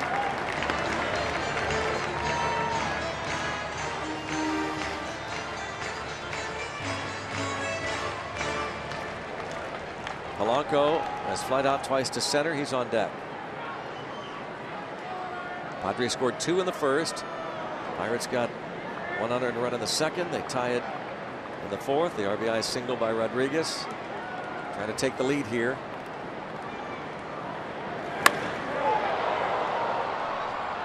Jumped on that fastball.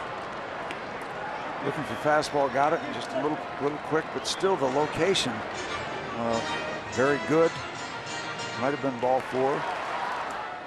Good chance that it would have been, but it's running at you from the time it leaves the hand, and it's running over that inside corner, and you don't really know right away how far inside it's going to be. And the umpire has to make that call. Andrew stays alive.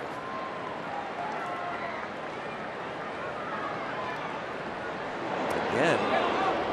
So really concentrating, and then important for Andrew to keep his concentration too, because he's got to keep track of the pitcher, and he's got Josh dancing around there. So important for Andrew to just lock in as much as he can to the pitcher and leave Josh out of the equation.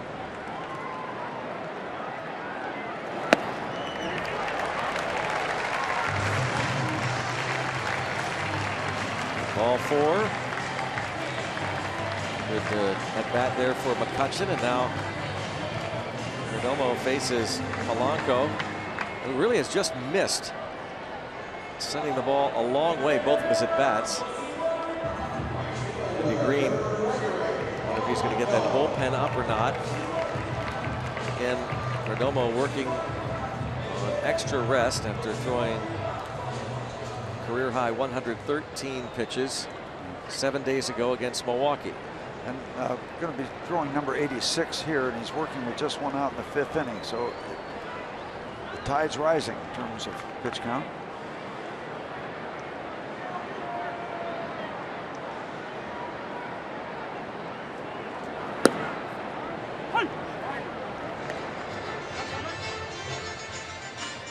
Back in the starting lineup, Gregory Polanco.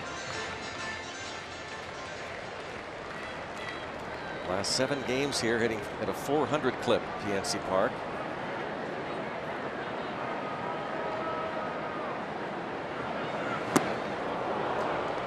And that's we saw some early change-ups, but that's the first time in a while I think I've seen him really pull the string, and it was a good one.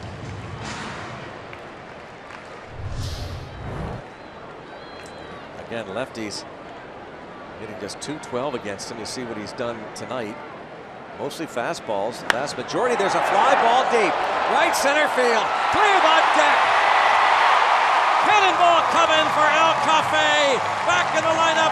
Gives the Pirates the lead. It's 5-2. 3-run bomb. He didn't miss it. He got all of it.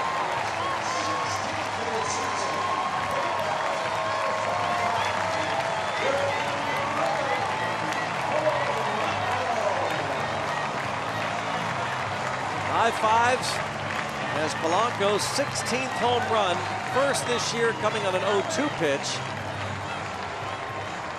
In fact, it's the first time in his career he's hit a home run on an 0-2 pitch. Yep. We're happy to have him back in the lineup. You need him in that lineup, absolutely. Took that pitch out away from him and turned it back around to that go zone. It's a good corridor out there in right center field for these guys, and he just crushed it. And again, he just missed his first 2 at-bats, driving the ball out of here. Doesn't miss this one. pretty sight for El Cafe. 14 given up by Perdomo. Oh, don't you love to see that shot of the arms going up, and they know it's gone.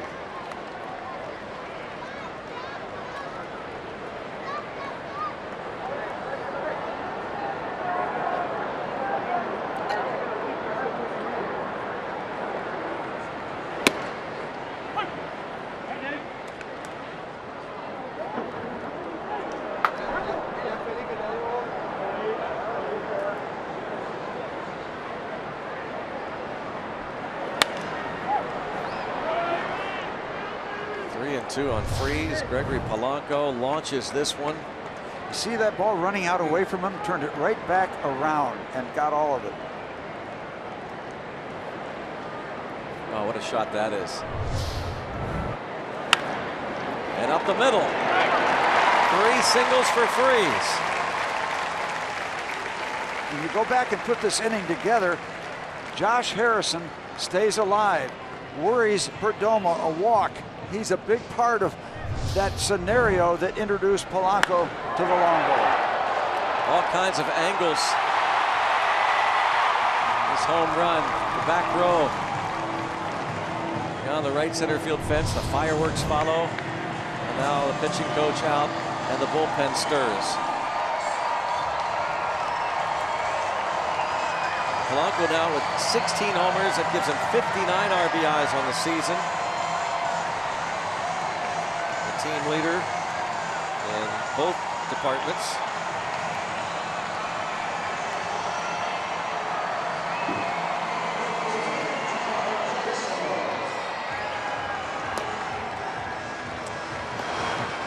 There's Clayton Richard.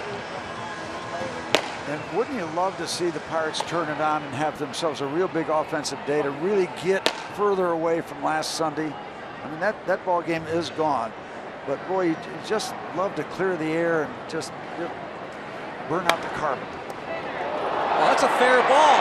Off the glove of Myers. Jaso's safe. Maybe it is the Pirates' night.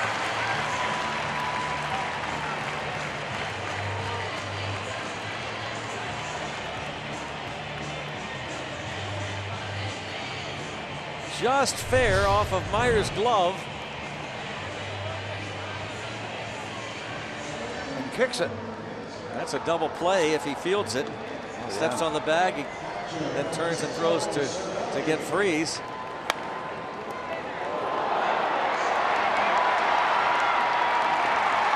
Ball going one way and Jaso going the other.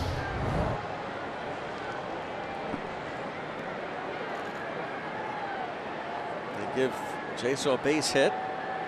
Thank you very much.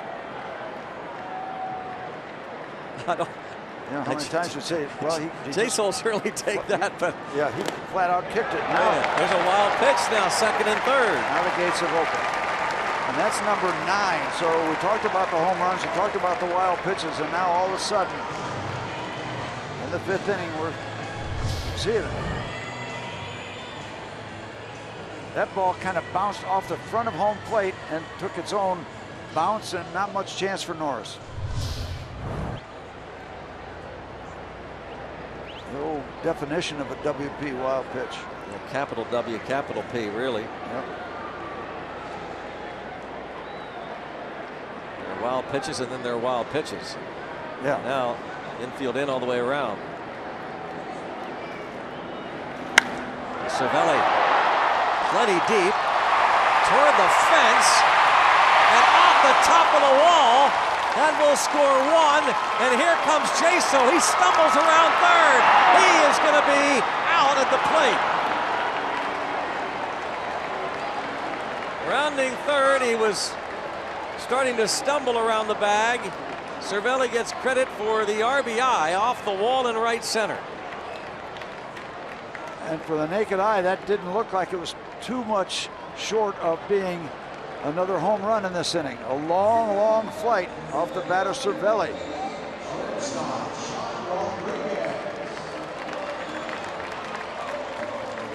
It's a double, goes to third on the throw, 9-4-2 on the putout. With a sweetheart location for Francisco.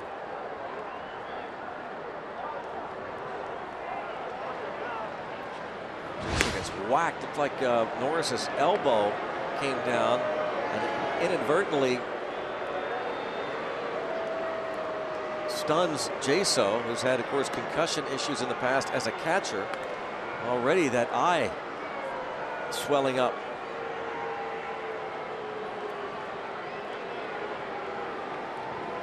So they're going to walk Sean this time.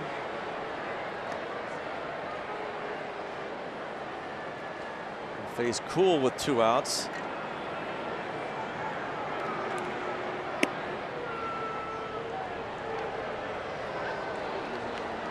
And again, Jaso trying to score from second, and watch him. Yep, that's it. That's a knee. I'm sorry, I thought it was the elbow, but it was actually the right knee, just below his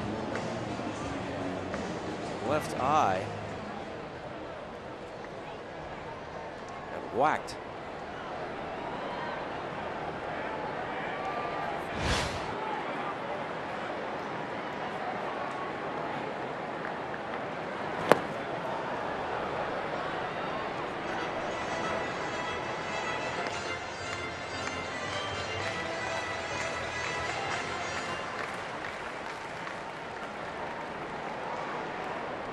Cervelli, the RBI double. 6-2 Bucks.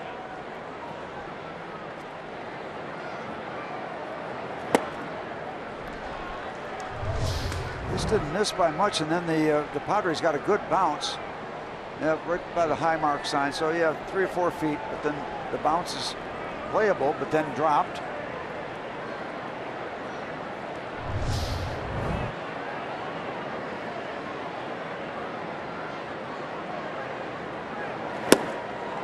One and two.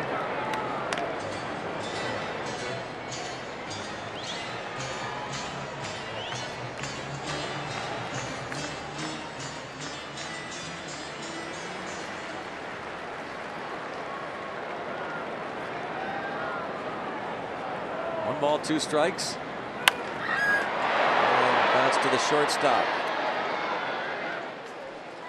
Gregory Polanco with 2 on and 1 out, and on an 0-2 pitch crushes his 16th home run of the year. Francisco Cervelli would add to the lead. And now the Bucks up 6-2.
Sports is brought to you by the Chevy Colorado and your Western PA Chevy dealers.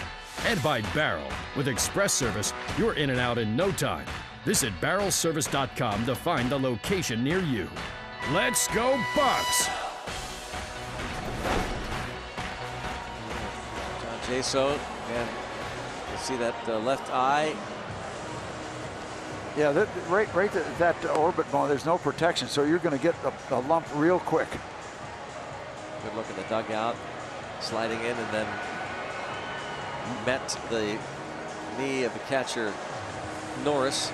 Yeah, that's the ultimate fight club. You got to send somebody to a neutral corner somehow.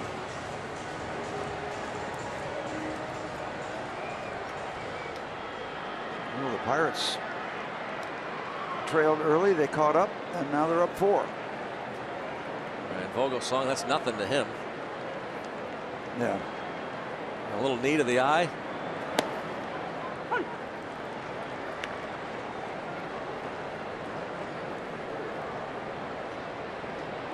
First pitch strike to Solarte here in the 6th.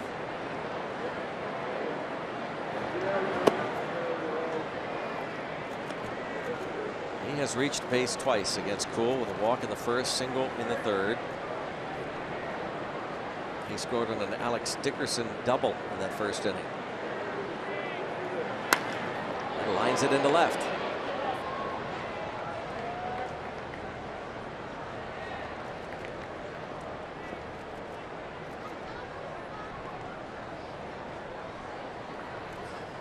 And just a reminder, as you enjoy a cold one, to look forward to Miller Time later in the game. Brought to you by Miller Lite. This will be the 80th pitch thrown by Chad. Not an alarming number at this point. We need another ground ball right now. Another first pitch strike won't hurt anything.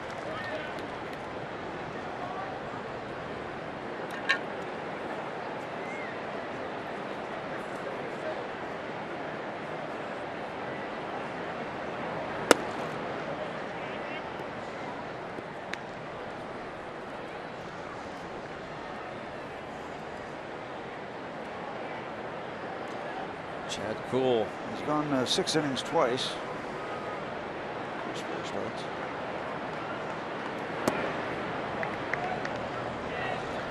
Falls behind 2-1. It's where you try to keep it together, not get out in front of yourself, and you then handed a 4-run lead now. That's where you want to take it step by step.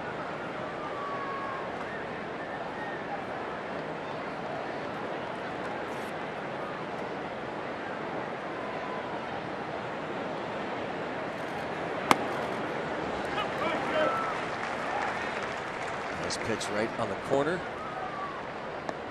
2-2. Yeah, an efficient inning here, Greg, could possibly get him through 7. But we'll have to clean up the early part of this top of the 6th. We don't want to get ahead of ourselves either.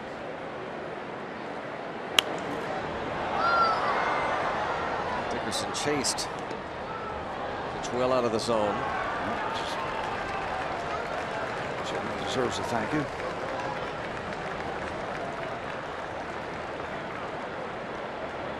I can make that play. Yeah, I can make that play. And he did.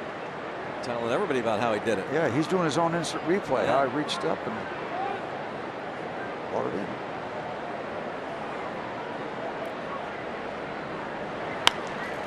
Another foul. And still at 95 miles an hour. No.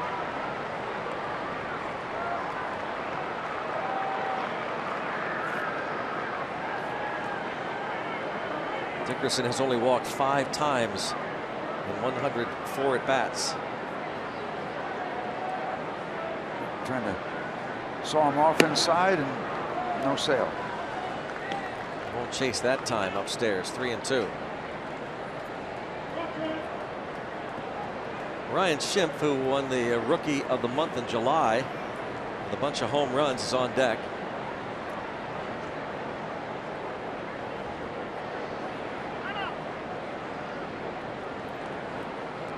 An important pitch. Yep. Right here. You don't want to put Dickerson on and give Schimpf a chance.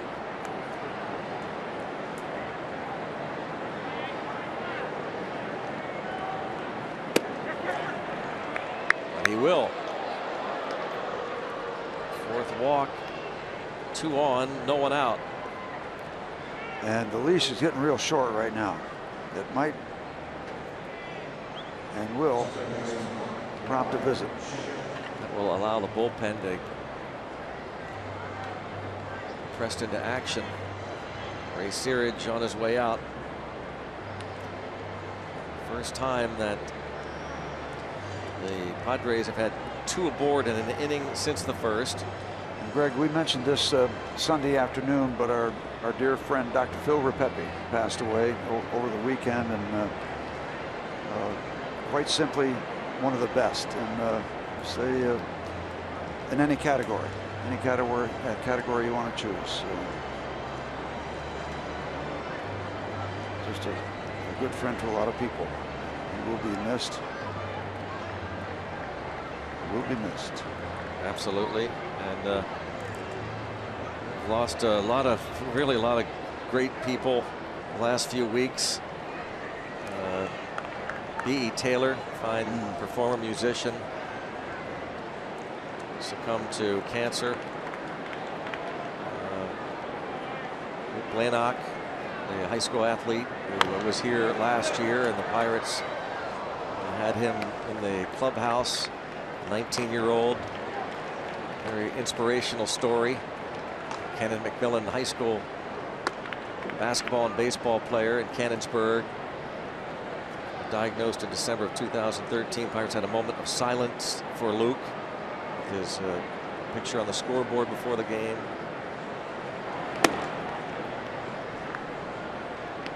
One ball, one strike, the count on Ryan Schimpf.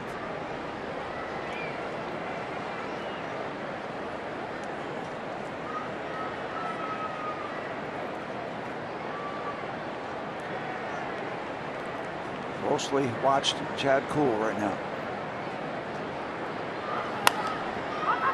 Popped up. An infield fly, if it's fair. It's a catch made by Freese. That'll buy Chad some more time.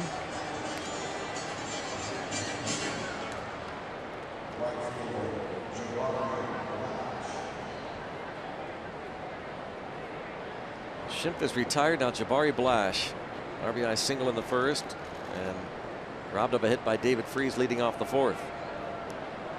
By the way, we also lost recently Chili Billy Cardell. Cardell, yep. Chiller Theater, and so much more. Billy Cardell, radio host.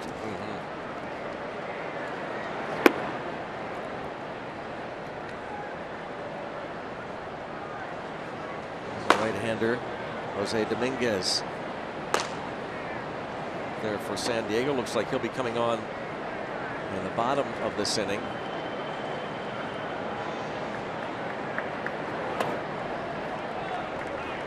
He falls behind Blash 2-0.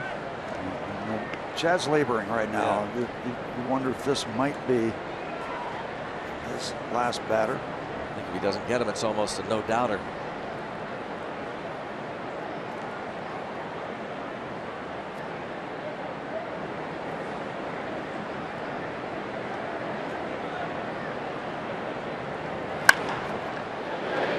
Tough ball to turn 2 on, but they do.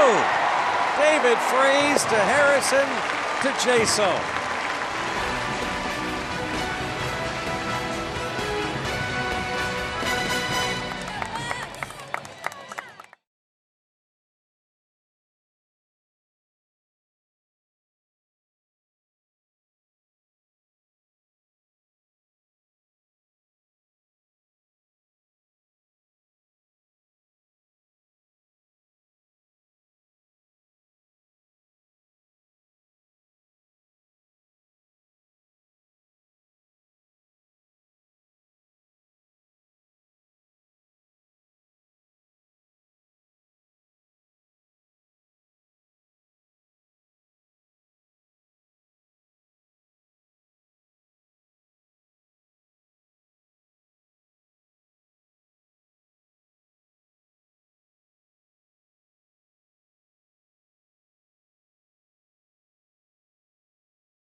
Green Builders Foundation connects athletes with community programs to benefit children in need.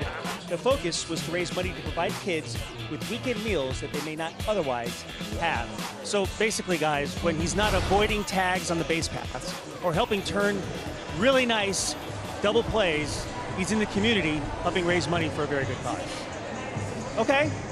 That's pretty good stuff. Yeah, not bad. And he's a pretty darn good guy right there. He is everywhere. Yeah. Josh Harrison, saw there having fun with Edgar Snyder. Teamed up.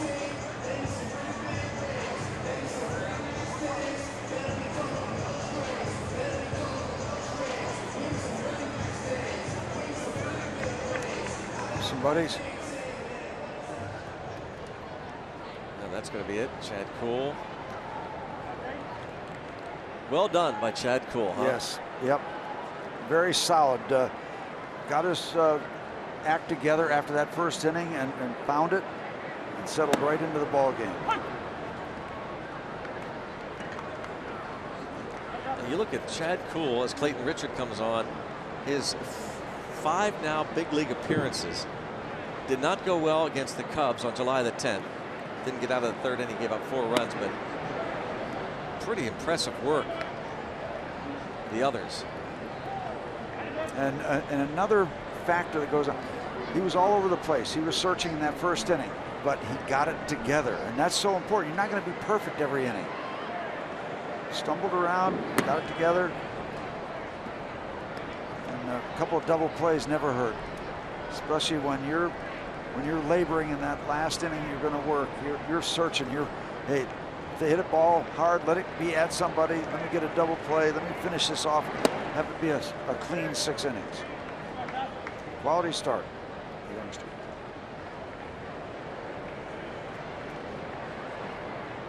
Perdomo goes 5 innings, giving up 6 runs, 5 earned. 9 hits, 2 walks, 3 strikeouts. Clayton Richard.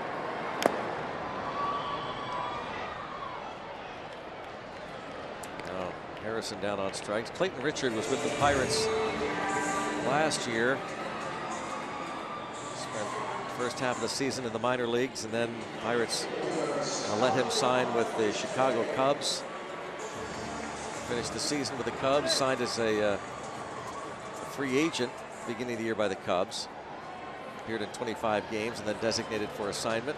And back to the Padres. We had some success earlier in his career. Gregory Polanco fan. Yeah, well, he's satisfied we got that 4-run lead. I think he's pretty content right now in that bucket.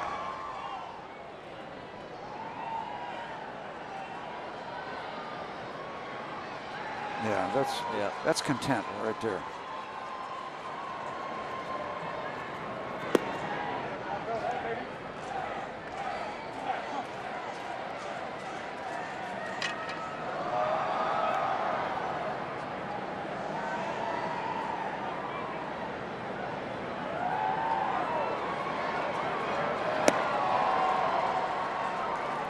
On Marte, who bounced out 3 times to the shortstop. Felipe Rivero, he's becoming the 7th inning guy for the Pirates. Natale Feliz in the 8th, Tony Watson in the 9th in close games. And Marte draws a rare walk. Andrew McCutchen will be coming to the plate, and during the break, interesting scene. Clint Hurdle talking to the Pirates all-star center fielder.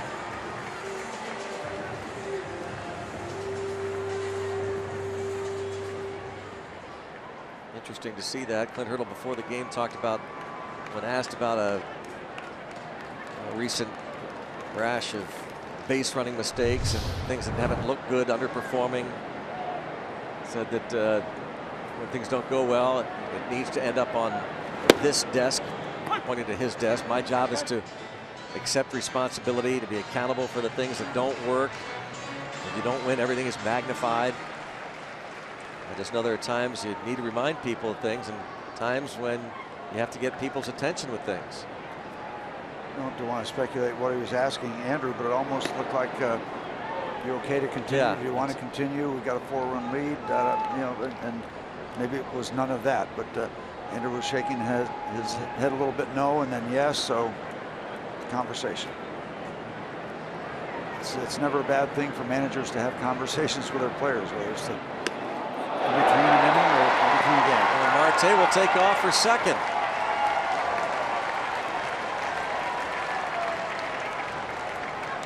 Clayton Richard concerned about Marte. Marte winds up at second base. That ball should have been caught. They'll always charge the pitcher with an error. I bet you ask Will Myers about 2 plays tonight, he'll say he should have made 2 plays. Yep. The ball that Jaso hit. Yeah, he actually kicked that ball. Yeah. And he's become a pretty solid first baseman. I think coming in only had 1 error. Everything you can add now, if you can add run by run, it just feels like 4 runs to the team that's down.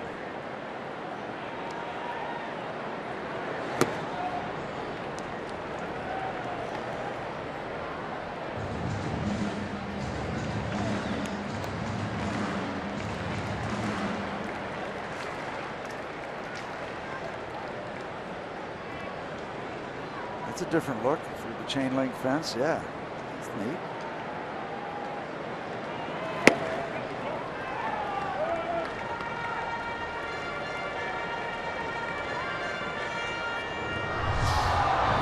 There's a call that McCutchen gets. Call the ball. You know, for about 70 years, you would never get a strike call on that pitch upstairs. Umpires always wanted the ball, you know, kind of below the chest area. Actually, he gets another call. 3-1. Where that pitch was. Yeah, keep throwing it there if you're going to get the call. Or keep taking them if you're going to get the calls. Yeah, finishes it off. After the strikeout of Harrison, a couple of walks. As Gregory Polanco steps to the plate, we're bringing the lumber. And it's brought to you by Yellowwood. And he got a lot of lumber on that pitch. Last inning from Luis Perdomo.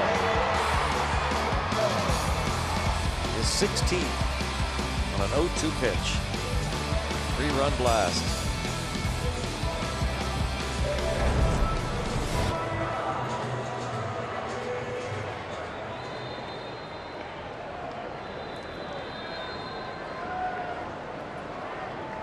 Yeah, pile it on. The Pirates need a cleansing.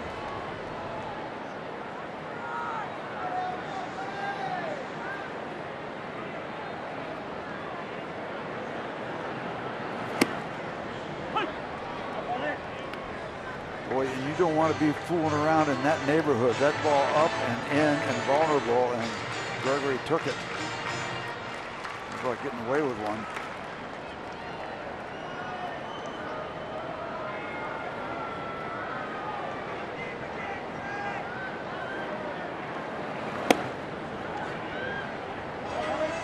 One ball, one strike.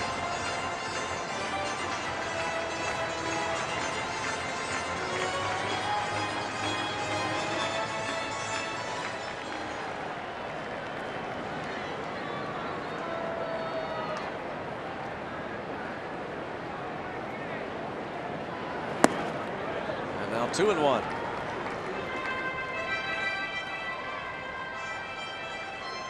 Clayton Richard. Some solid years here with the Padres. He's had health issues. Pirates signed him going into last year's spring training.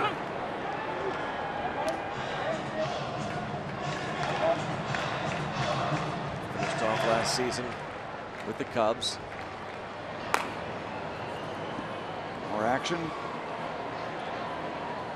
Leonel Campos.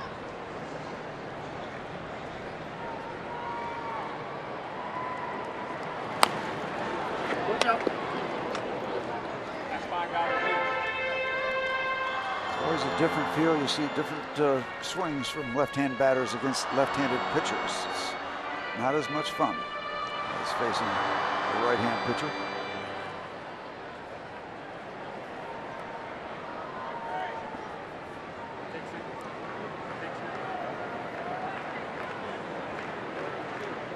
breaking balls look like they're coming right at you early. Another awkward swing.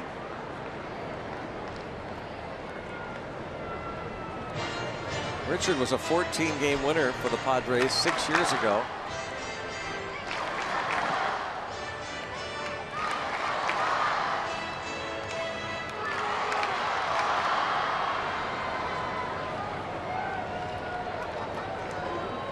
Won 14 games in 2012, also lost 14.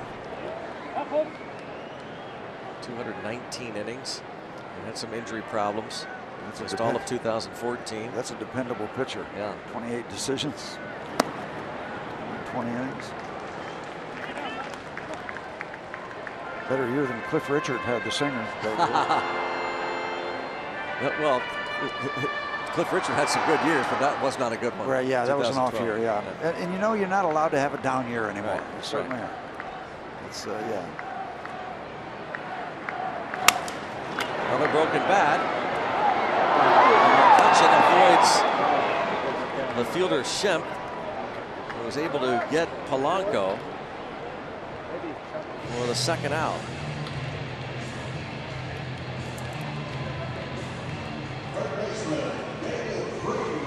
Everybody moves up. Yeah, I was wondering if Andrew was going to have an issue with interference there.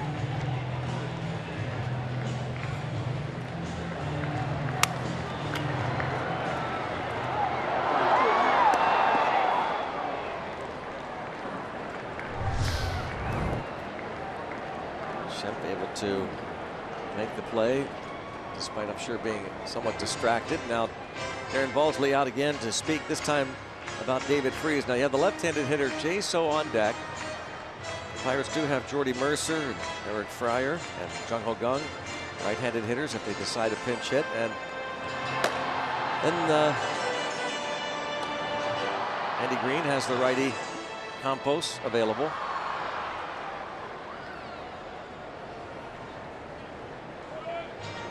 You would think that if they aren't going to Campos here, that they would not pitch to Freese, and they would take their chances then with Jay-So, or should the Pirates counter, then bring on a right-hander.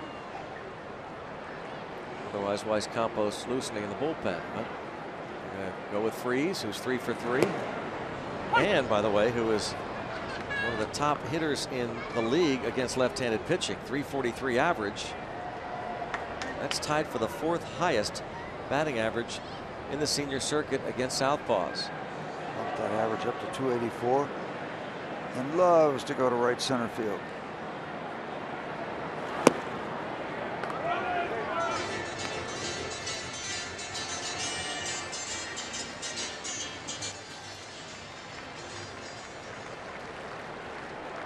Freese just 1 for 6 in his career against Clayton Richard.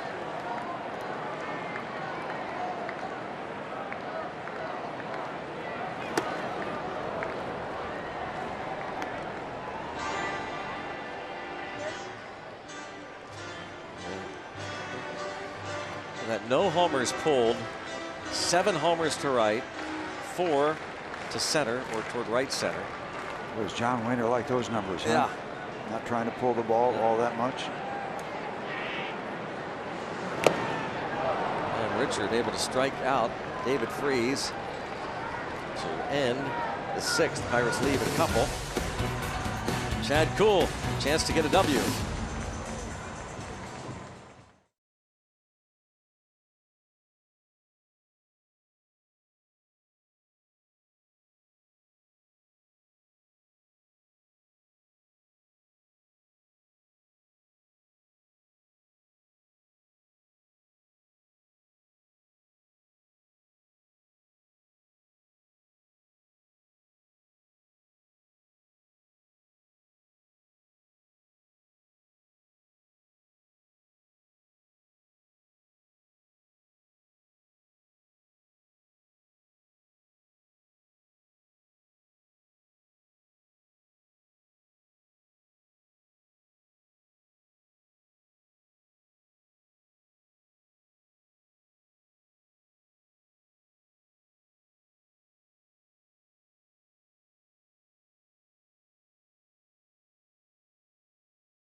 On Twitter Tuesday, Chris Swank has a question. What's your favorite Olympic sport to watch? Basketball's hard to say it's not, but you can always watch that, you know, when the Olympics aren't going on. Bobsledding is actually one that I don't mind watching every now and then. But, yeah, I mean, everything that's on, I mean, it's been good. I mean, the Winter Olympics are fun, too. It's hard to pick one. I basically just like to tune in and basically just see USA bring a lot of gold home. Yeah, you know, it's hard to pick just one. So, guys, Greg, Steve, your favorite sport to watch in the Olympics is? I'll be very honest with you. I don't watch the Olympics a lot because it breaks my heart when people work for 4 years and then they slip or something goes wrong. It's just very uncomfortable. They put everything they have into it, practicing for all those years, and then sometimes it doesn't work. It's heart-wrenching. So I'll be very honest with you. But I root for America, like Sean said. Yeah, get all the gold you can. It's just, I hate to see the disappointment. How about you, Greg? What's your favorite sport? Well, Felipe Rivero is on the mound. You saw David Freese at first, Chung Ho Kang at third. I probably should be politically correct and not answer that. Why? You can say you have a favorite sport. What if I don't have a favorite sport? Well, then say it. This is my favorite sport here. Right here. Baseball's coming back at least for the 2020 Olympic Games, and baseball's hoping that they can get a commitment. Well, I misunderstood the question then, because I haven't seen baseball in the Olympics. Yeah. I'll get back to you after I see the 20 Olympics. I was a big fan of the Olympics when they were not professionals. They were amateurs. I thought that was, I rooted for, you know, I still root for them, of course, but it was really cool when amateurs would go to the Olympics and upset professionals. That was fun. I like everybody else, has a favorite Olympic moment, that miracle on ice. I mean, how are you going to top that? As a former Olympian, Mark McGuire, that '86 Olympic team.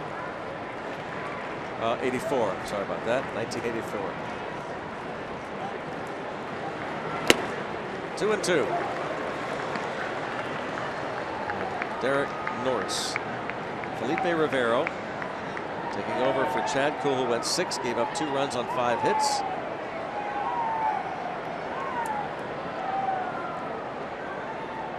Norris has struck out and fouled out.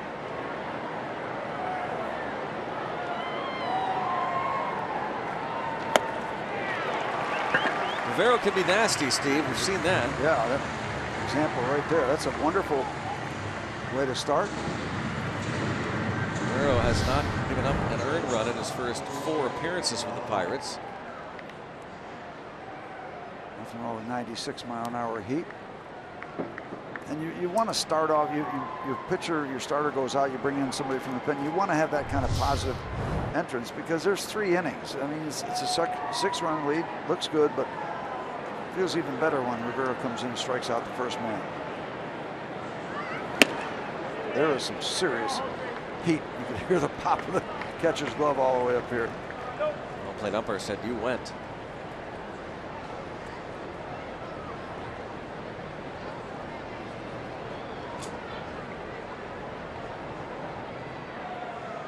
Inside. Sure, right to the glove. That's what you call delivering. Don't want to say deliverance. No, that's delivering.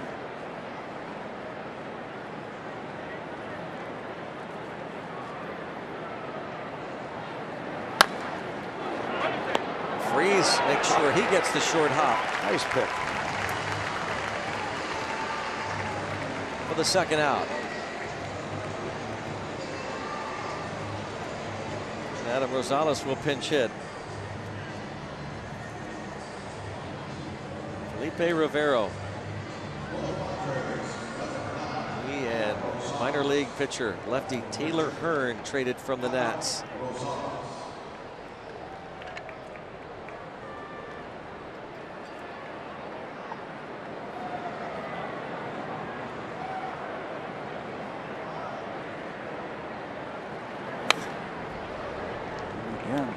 Trying to catch up with that kind of heat.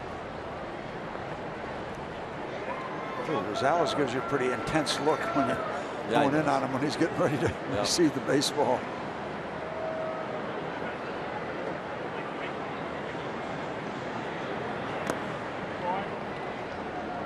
Speaking of the Nationals, Steve, we're talking about the Scherzer pitching a no-no into the 7th inning.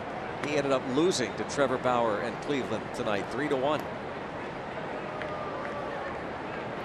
It's probably not as many times as I think, but you see guys with no hitters going in the 6th, 7th inning, and they don't always win. Very seldom do they carry it all the way, but they can dominate a game for so long you think they're invincible, and then sometimes it turns out like this game with the Nationals tonight. Close, but no cigar. And lefty now. Busy neighborhood out there. Lefty Bauman. Boy, there's the old school wearing of the socks.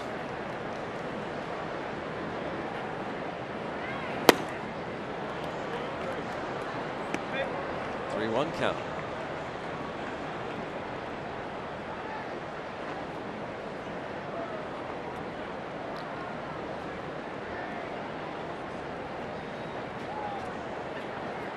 Rivero had walked 16 in 53 innings while with Washington. Travis Jankowski, a left-handed hitter, on deck.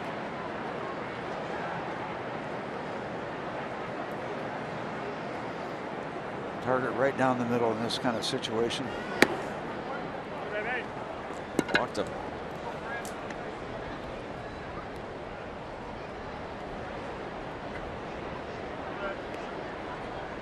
You got a 4-run lead in the 7th inning, 3-2 pitch. Put the ball in play if you can, right down the middle for target. That's 4 walks in 4 innings since joining the Pirates for Felipe Rivero. Jared Hughes had to appreciate Rosales' sprint to first.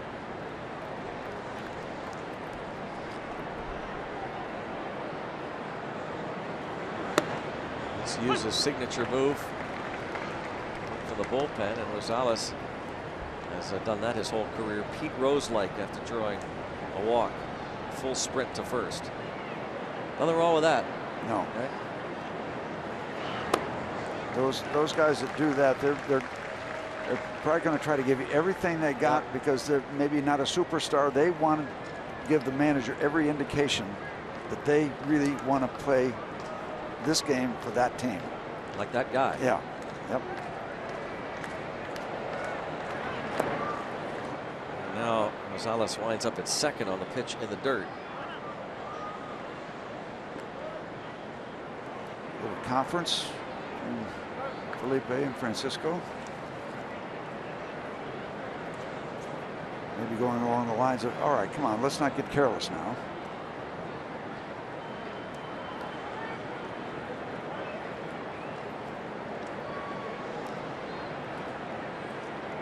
Jankowski 1 for 2 with a walk. Down on strikes he goes. Couple Ks for Rivero. 7th inning stretch time. The Pirates leading it 6-2.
work.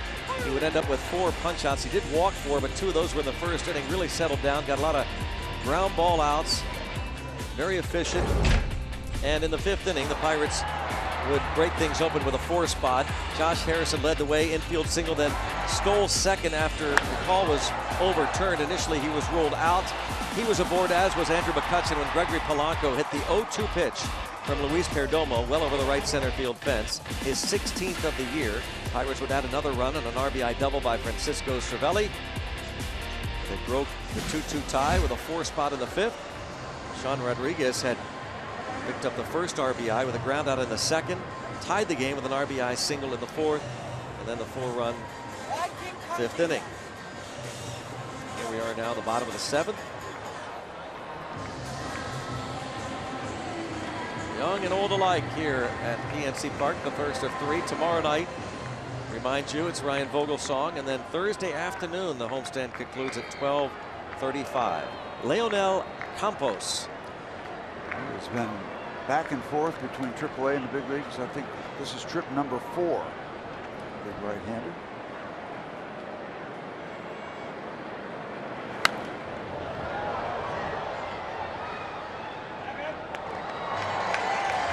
Edward Jackson has played with, I think, every team in baseball. Yeah, twice. The Padres. And he will go tomorrow against Ryan Vogelsong, a matchup of veteran right-handers. Yeah, both well traveled.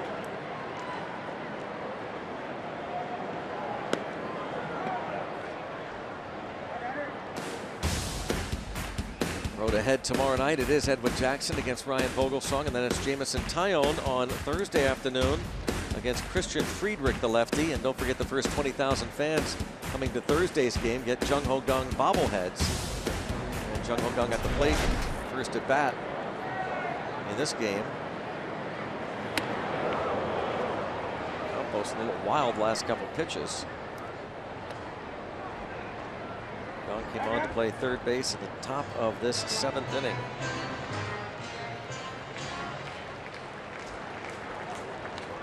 He's trying to get it going again, Jung Ho Kang.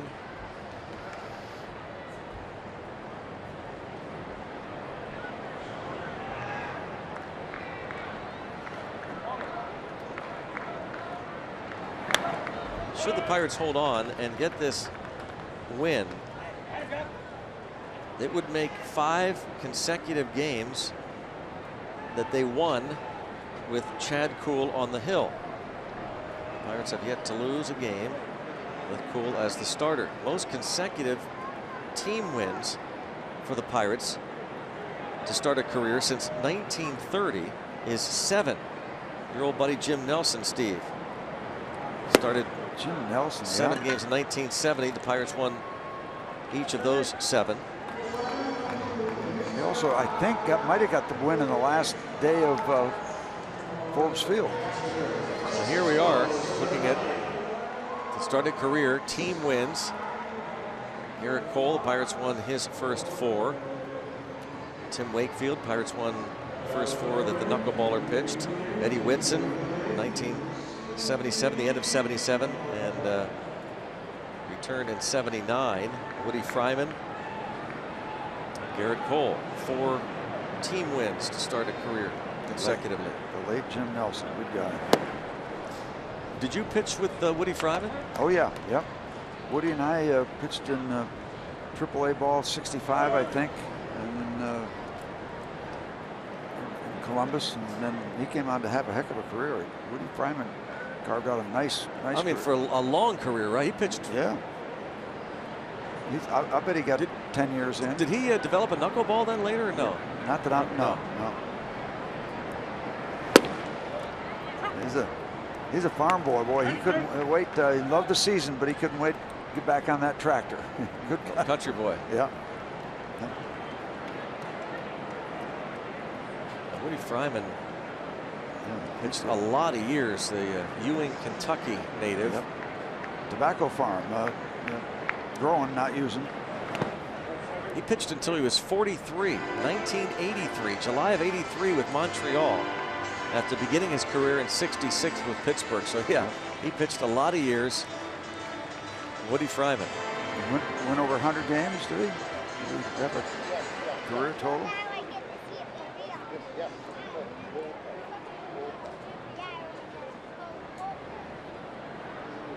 Woody Fryman was an amateur free agent signed by Pittsburgh at 65. Traded with Harold Clem. My buddy Harold Clem. And Don Money to the Phillies for Jim Bunning in December of '67. Yep. Selected off waivers by the Tigers in '72. Traded to Montreal for Terry Humphrey and Tom Walker. How about that? Neil Walker's dad was involved in a Woody Fryman deal. A lot of connections for Woody. Yeah.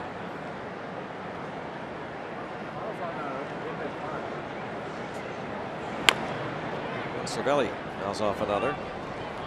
Cervelli has been hit by a pitch, bounced into a double play, and doubled off the top of the right center field fence in the fifth. The number of career wins for Woody? Yeah, the number of career wins for Woody Fryman was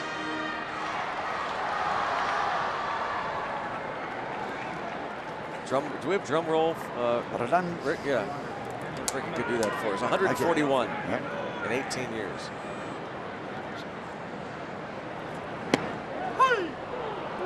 Cervelli is caught looking. I invite you to stay tuned after post-game tonight for the latest Inside Pirates Baseball. This week's episode, Sean Rodriguez takes some swings at more than just a baseball. Matt Joyce mic'd up for a golf outing, and much more. Inside Pirates Baseball presented by Allegheny Health Network tonight after post-game on Root Sports.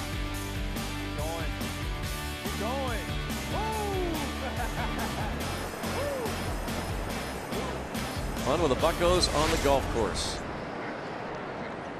Speaking of Matt Joyce, he comes out on deck, and Sean Rodriguez is at the plate. So right on cue. That's good. That's good producing right there. Yeah, yeah. Hard to beat. I'm reminded. Should be good enough for Emmy. I'm reminded by the truck. Yeah, Emmy nominated production work.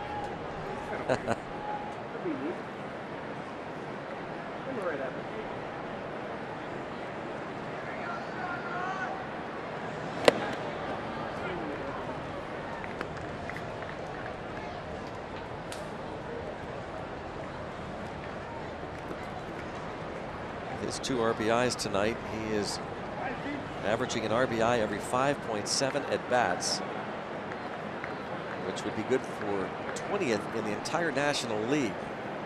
If you give him, say, his 180 at bats, make that the minimum requirement. And if that were the case, the man on deck, Matt Joyce, who averages an RBI every 4.3 at bats, that would be the top mark in the National League.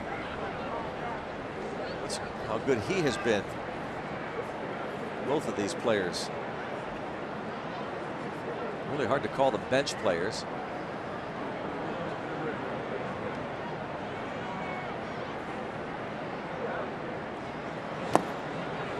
And good work from Campos, and Rodriguez hustling down the line, but 3 strikeouts for the relief of Campos. Now Antonio Bastardo will be coming on.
With Sean Rodriguez, who's on the left, and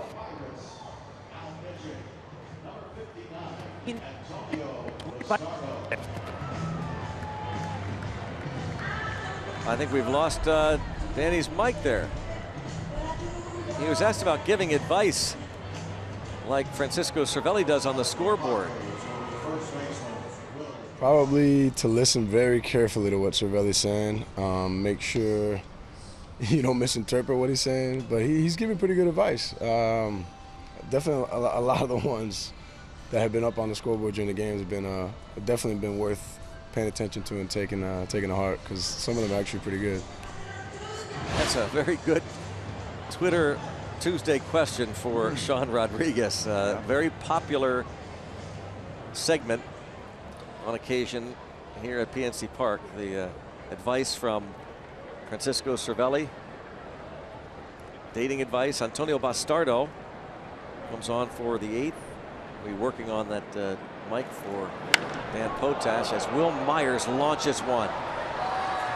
Will Myers crushes a solo shot over the left field wall, deep over the left field wall. Makes it 6-3. Okay, that's one of those majestic shots that you got a lot of time to watch. Guessing right? Well, they say they never guess, but he was obviously looking for something that he got right there, up and away. Almost a little bit like the home run by Polanco, because he's a right-hand batter. He reached out, took that ball in the outside corner, and just brought it back and yanked it out of here. Number 22 for Will Myers.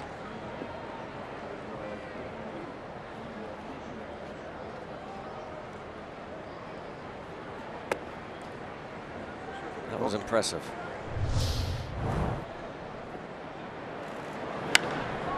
It's just a matter of where it's going to land. Yeah, and when.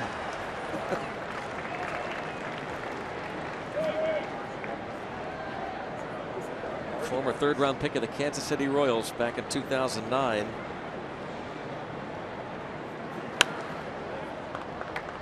I want to go back to that Cervelli question for Sean Rodriguez. I don't take any of his advice.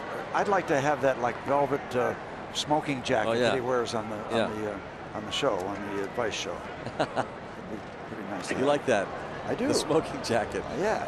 And he's got the rose in it. Oh, he's got it all going on. All you need is a red fake leather background for him to sit with. 29, you're so fine. A lot of Cervelli fans.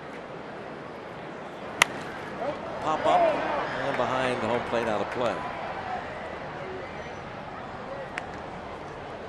That's what Steve's talking about. Yeah. I'd like to have the red background and the velvet jacket and the Pirate T-shirt on underneath. And the rose. Yeah, he's got it all going on.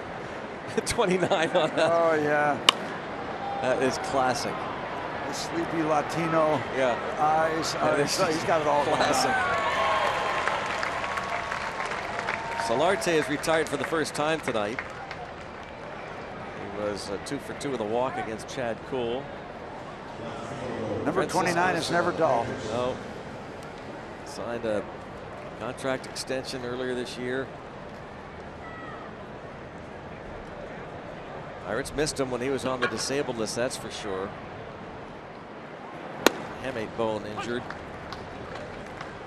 They have surgery on it. He was on the DL June 11th through July the 18th.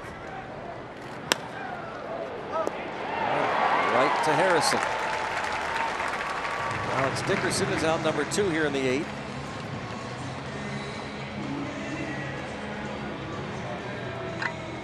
Bastardo gives up the leadoff solo shot to Myers, but gets Solarte to fly to center.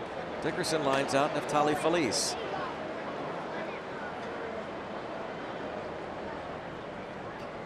Loosening here, which means that Bastardo probably needs to get this batter, or else we'll see Feliz face Jabari Blash.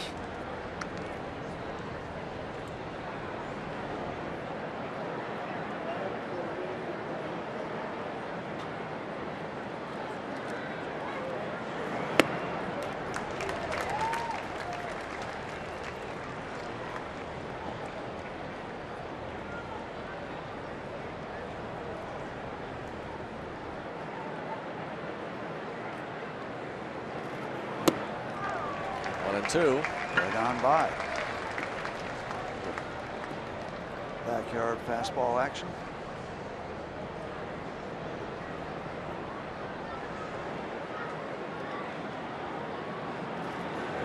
More of the same. Yeah. Didn't let the home run affect him. He went right after the next 3 batters. 6-3 ball game.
Total Confidence Pricing, and by Levin Furniture, the official furniture and mattress supplier to the Pittsburgh Pirates.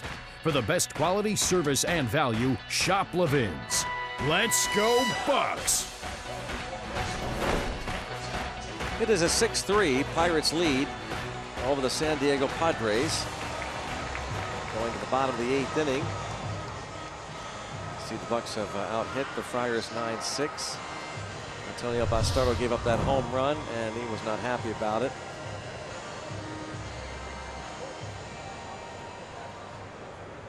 Clint Hurdle looks like he's trying to casually calm him down.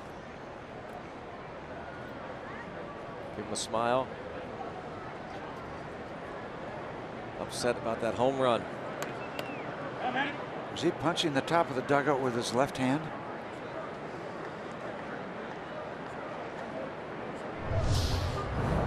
You're gonna do that, don't you? Well, Myers the home run off of Bastardo to make it a 6-3 ball game, which means it is a save situation. Whether Clint Hurdle was going to try to avoid Watson. Don't know. We know now that it's a save situation. The new closer will be coming in unless the Pirates can maybe get a couple 3 runs here in the bottom of the 8th. That choice bats for Bastardo. He's halfway to getting on first base. 2-0 count.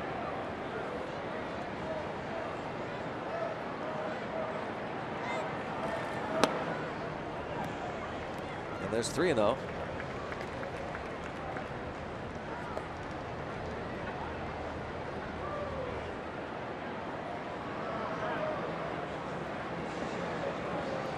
Why not the green light, huh? Yeah. The way this guy been playing this year.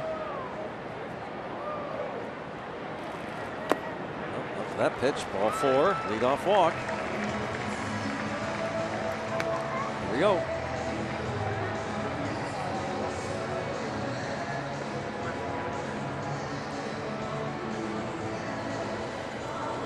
Joyce is on.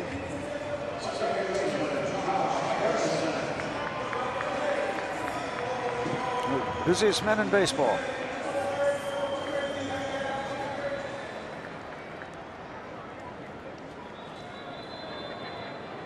Started with that infield hit in the 5th. Ground ball past the pitcher Perdomo. And then Harrison took off for second with Starling Marte at the plate. Nobody out. Stumbled a bit, shut it down, and then was caught in a brief rundown. Will Myers, the first baseman, throwing on to second. Tag was apparently made. Just according to Phil Cuzzy, the second base umpire called him out. Pirates challenged. The call was overturned.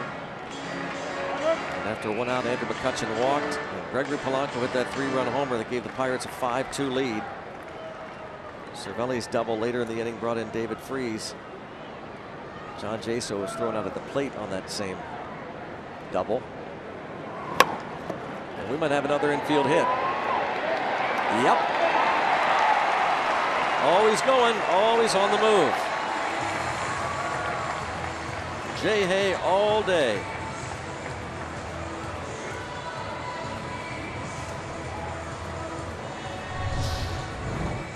He is the little engine that could. Yeah, that is a done deal. Pick it up and hold on to it.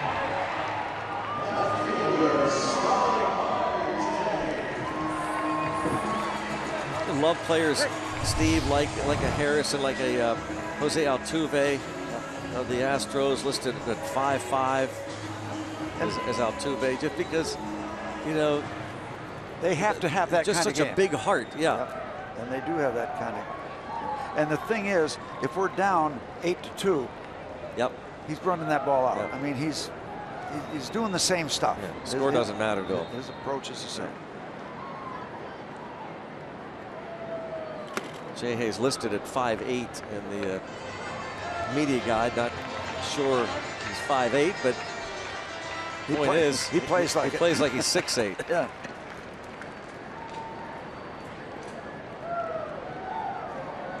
It's great for the fans to see that. It really is. Again, never taking a play off ever. Never conceding anything. And you talk to him about it. It's not a big deal to him. No, so no. that's the way I do it, and I've done it. And it's nothing new. Yep. And part of the reason he's here in the big leagues. A lot of parts. That's one of them.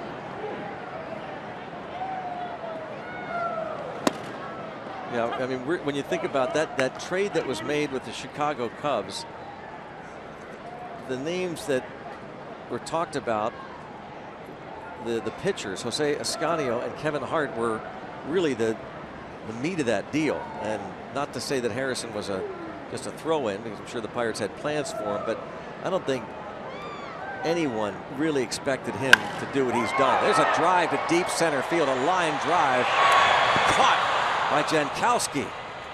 A bullet by Marte.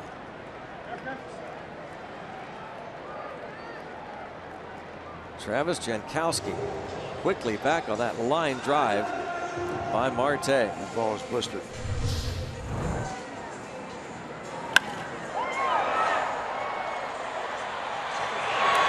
Really fine play.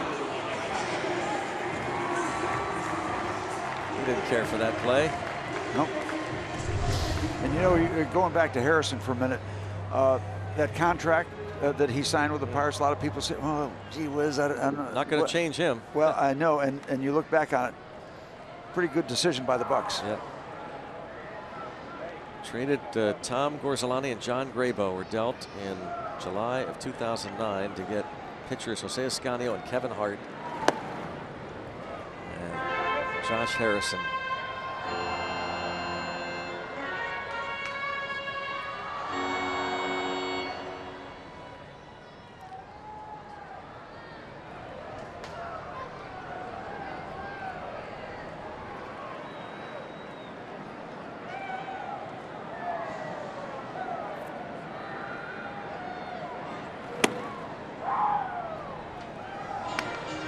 One and one on Andrew McCutchen.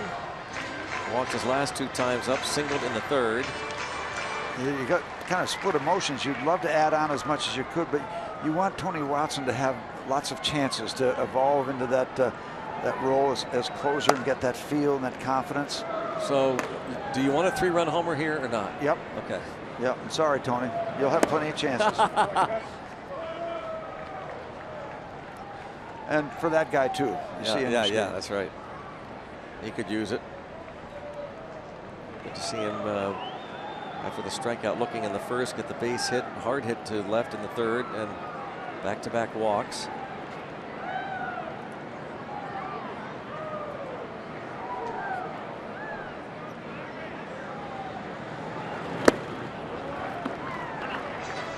Three-one count. Well, he's got a nice count to look at.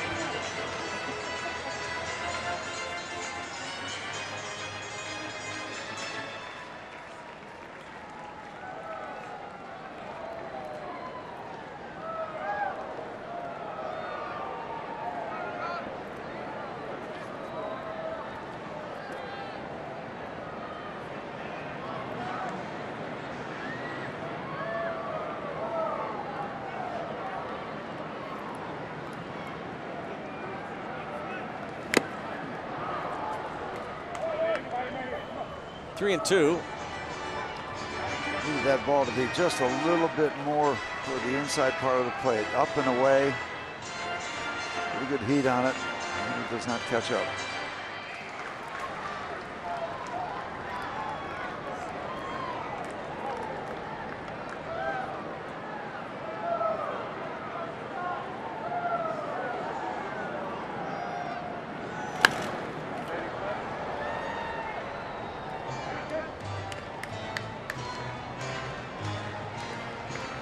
Hard to think of anything but a fastball here.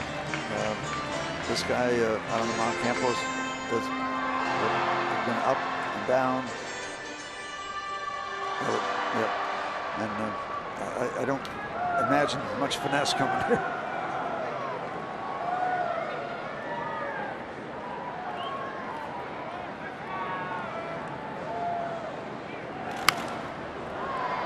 It's interesting, Steve, because now that Polanco is hitting cleanup, he is tonight anyway, and we'll assume he's going to be back in there again tomorrow, and this what might be a kind of a regular feature. It used to be you would never want to work around a number 2 guy in the Pirates lineup with McCutchen on deck. You know, you'd love to be that number 2 guy. Yep. Because you were more than likely going to see some good pitches. Now, this was probably the case with McCutchen. Andrew, yeah. They don't want to face Polanco. So he's going to see more fastballs and another. Yep.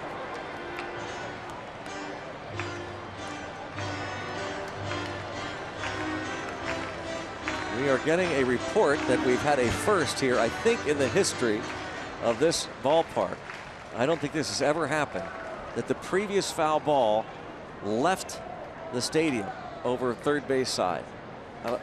I'm certain that's never happened before. And ball 4. And so they're loaded. He went away from the fastball. Yeah. And we just got confirmation that Kutch foul ball, the previous foul ball before that pitch, went over the roof and out of the stadium. Well, that has never happened before. Wild.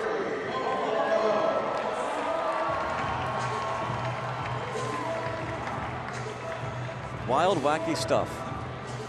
Now we've seen it all. I mean, ballpark opened up in 2001, and that's never happened before. So it's a first. And speaking of that, first 3-walk game of the year for Andrew McCutchen. Something new for General Robinson Street. Yeah.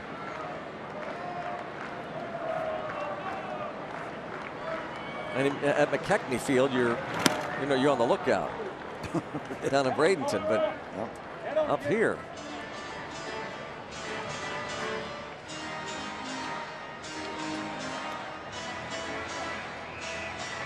Certainly never happened at Three Rivers. What about at Forbes? Willie Stargell, home runs over the right field wall. Not foul balls, though. Not foul. I don't know. I wasn't. I don't know. Oh, a shot. And safe at second. Great reaction there at second base by Harrison. A line bullet to Schimpf. Polanco is the second out. Some hard hit baseballs. Ball hit by Marte and this bullet. You gonna challenge this one?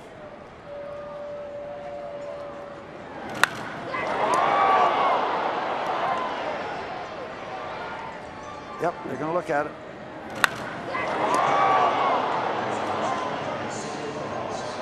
That ball might have been hit as hard as the home run. Yeah. Well, they're going to challenge it, and Josh Harrison was called out in the 5th inning by Phil Cuzzi on a play at second base, and that call was overturned. Now he's called safe by Phil Cuzzi, who's on the headsets with Tom Hallion, the crew chief, and this could be overturned.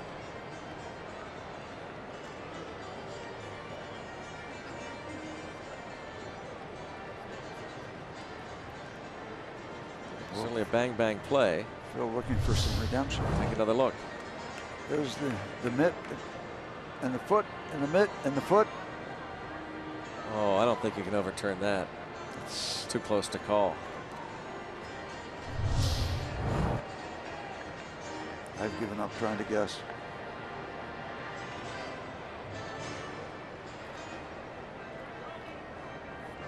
See, the exit velocity, by the way, on that Polanco line drive out was 101 miles per hour. To go back and look at the home run, and they've reached a decision, and the call is confirmed.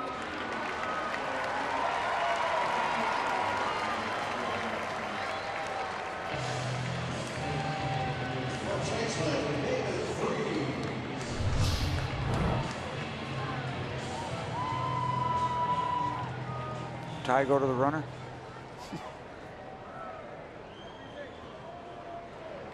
Not enough evidence to overturn, apparently.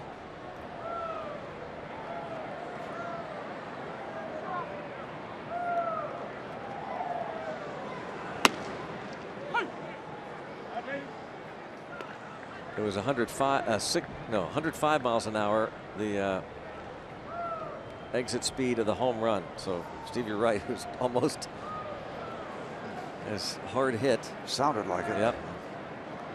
David Freese looking for a 4-hit game. But he pops up. And not recorded. So it remains a save situation. We'll see if it's elementary in the 9th.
Pirates leading 6-3. Gregory Polanco's home run, part of that 4-run fifth.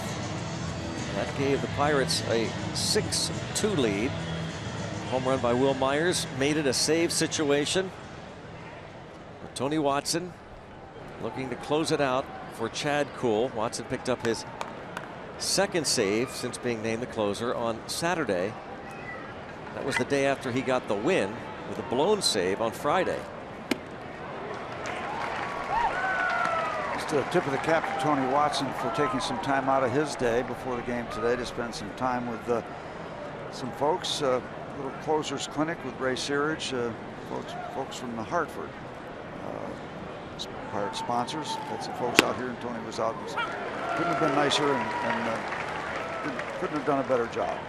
Also, you were out there this morning with Tony and Ray. Yeah, it was a lot of fun talking to those folks. The moms and dads, some of the kids got out in the bullpen, did some throwing with the watchful eye of the pitching whisperer, Ray Searage.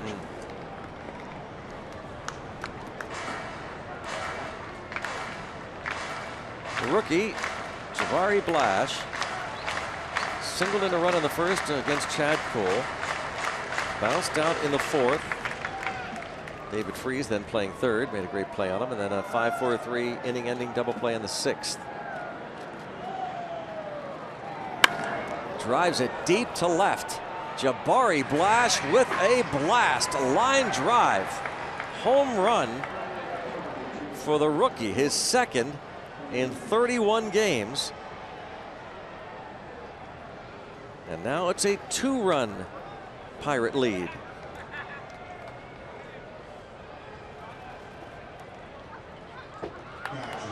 So a couple of leadoff home runs off Bastardo, and now Watson looking for a pitch, obviously, and getting it.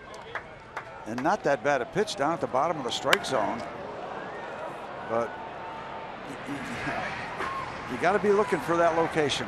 That's not the easiest pitch to get that kind of lift and power.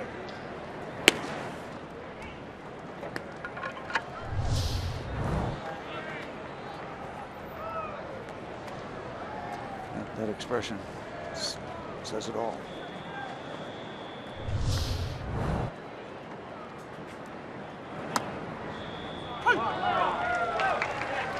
So what do you do after that? You go right back to work.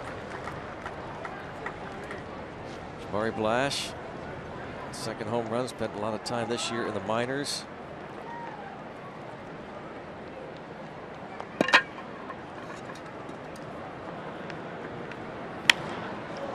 Near to left, should be the first out. Derek Norris is retired. We'll bring up Jose Rondon.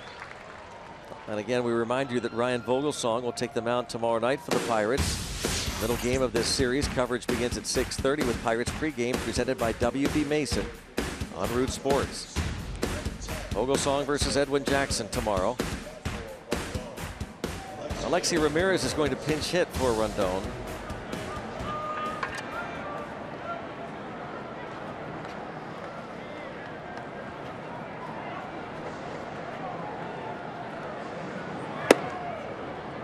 He takes ball one. Alexi Ramirez, the veteran, .237 average with 4 homers.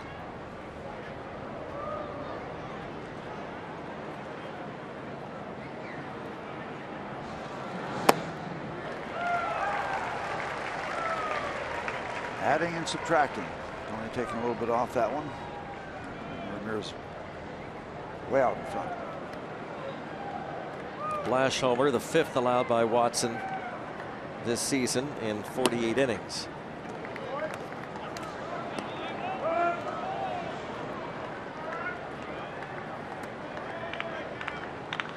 He gave up 3 all of last year in 75 innings. There's the rookie Blash. Oh, and he's hit by the pitch.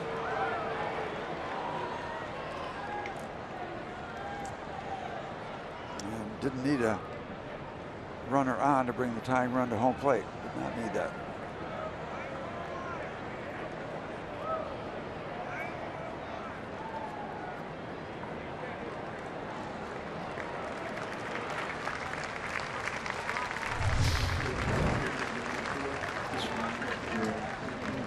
right in the shin. The Padres, number 12. Back for Campos. Christian Bethencourt. Well, now Christian Bethencourt is pinch hitting. He has 5 home runs on the year, 1 as a pinch hitter.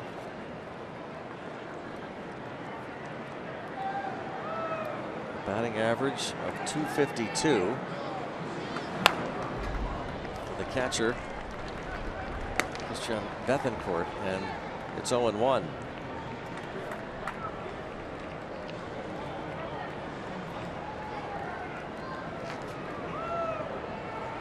On deck is Jankowski, and then in the hole is Will Myers. So you need to get it done. You want to get it done. Next 2 hitters, Jankowski. And waiting in the wings, if something happens, Myers gets a chance. Well, then how about a 2-hopper to Josh? That would work. Or a 3-hopper to third. Oh! Raise the Jolly Roger. Yeah. With an around the horn, game-ending double play. So Tony Watson gets the save. Chad Kuhl gets the win. Gregory Polanco, the home run, helped lead the way in a 6-4 victory over the Friars.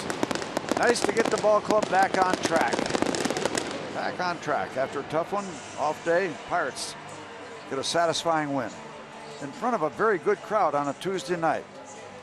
They had some fun. A little over 30,000 watching the Pirates come back from an early 2-0 deficit. Sean Rodriguez RBIs in the 2nd and 4th. And then that 4 spot, Francisco Cervelli's double. Brought in the 6th run. Chad Kuhl. The Pirates are 5-0 in the rookie's first 5 big league starts. Jay Hay, big day, and so much to talk about. We'll go out to Robin T. Guys, thanks very much. The Pirates now in the 6-game homestand streak of 1, 3 out of 4.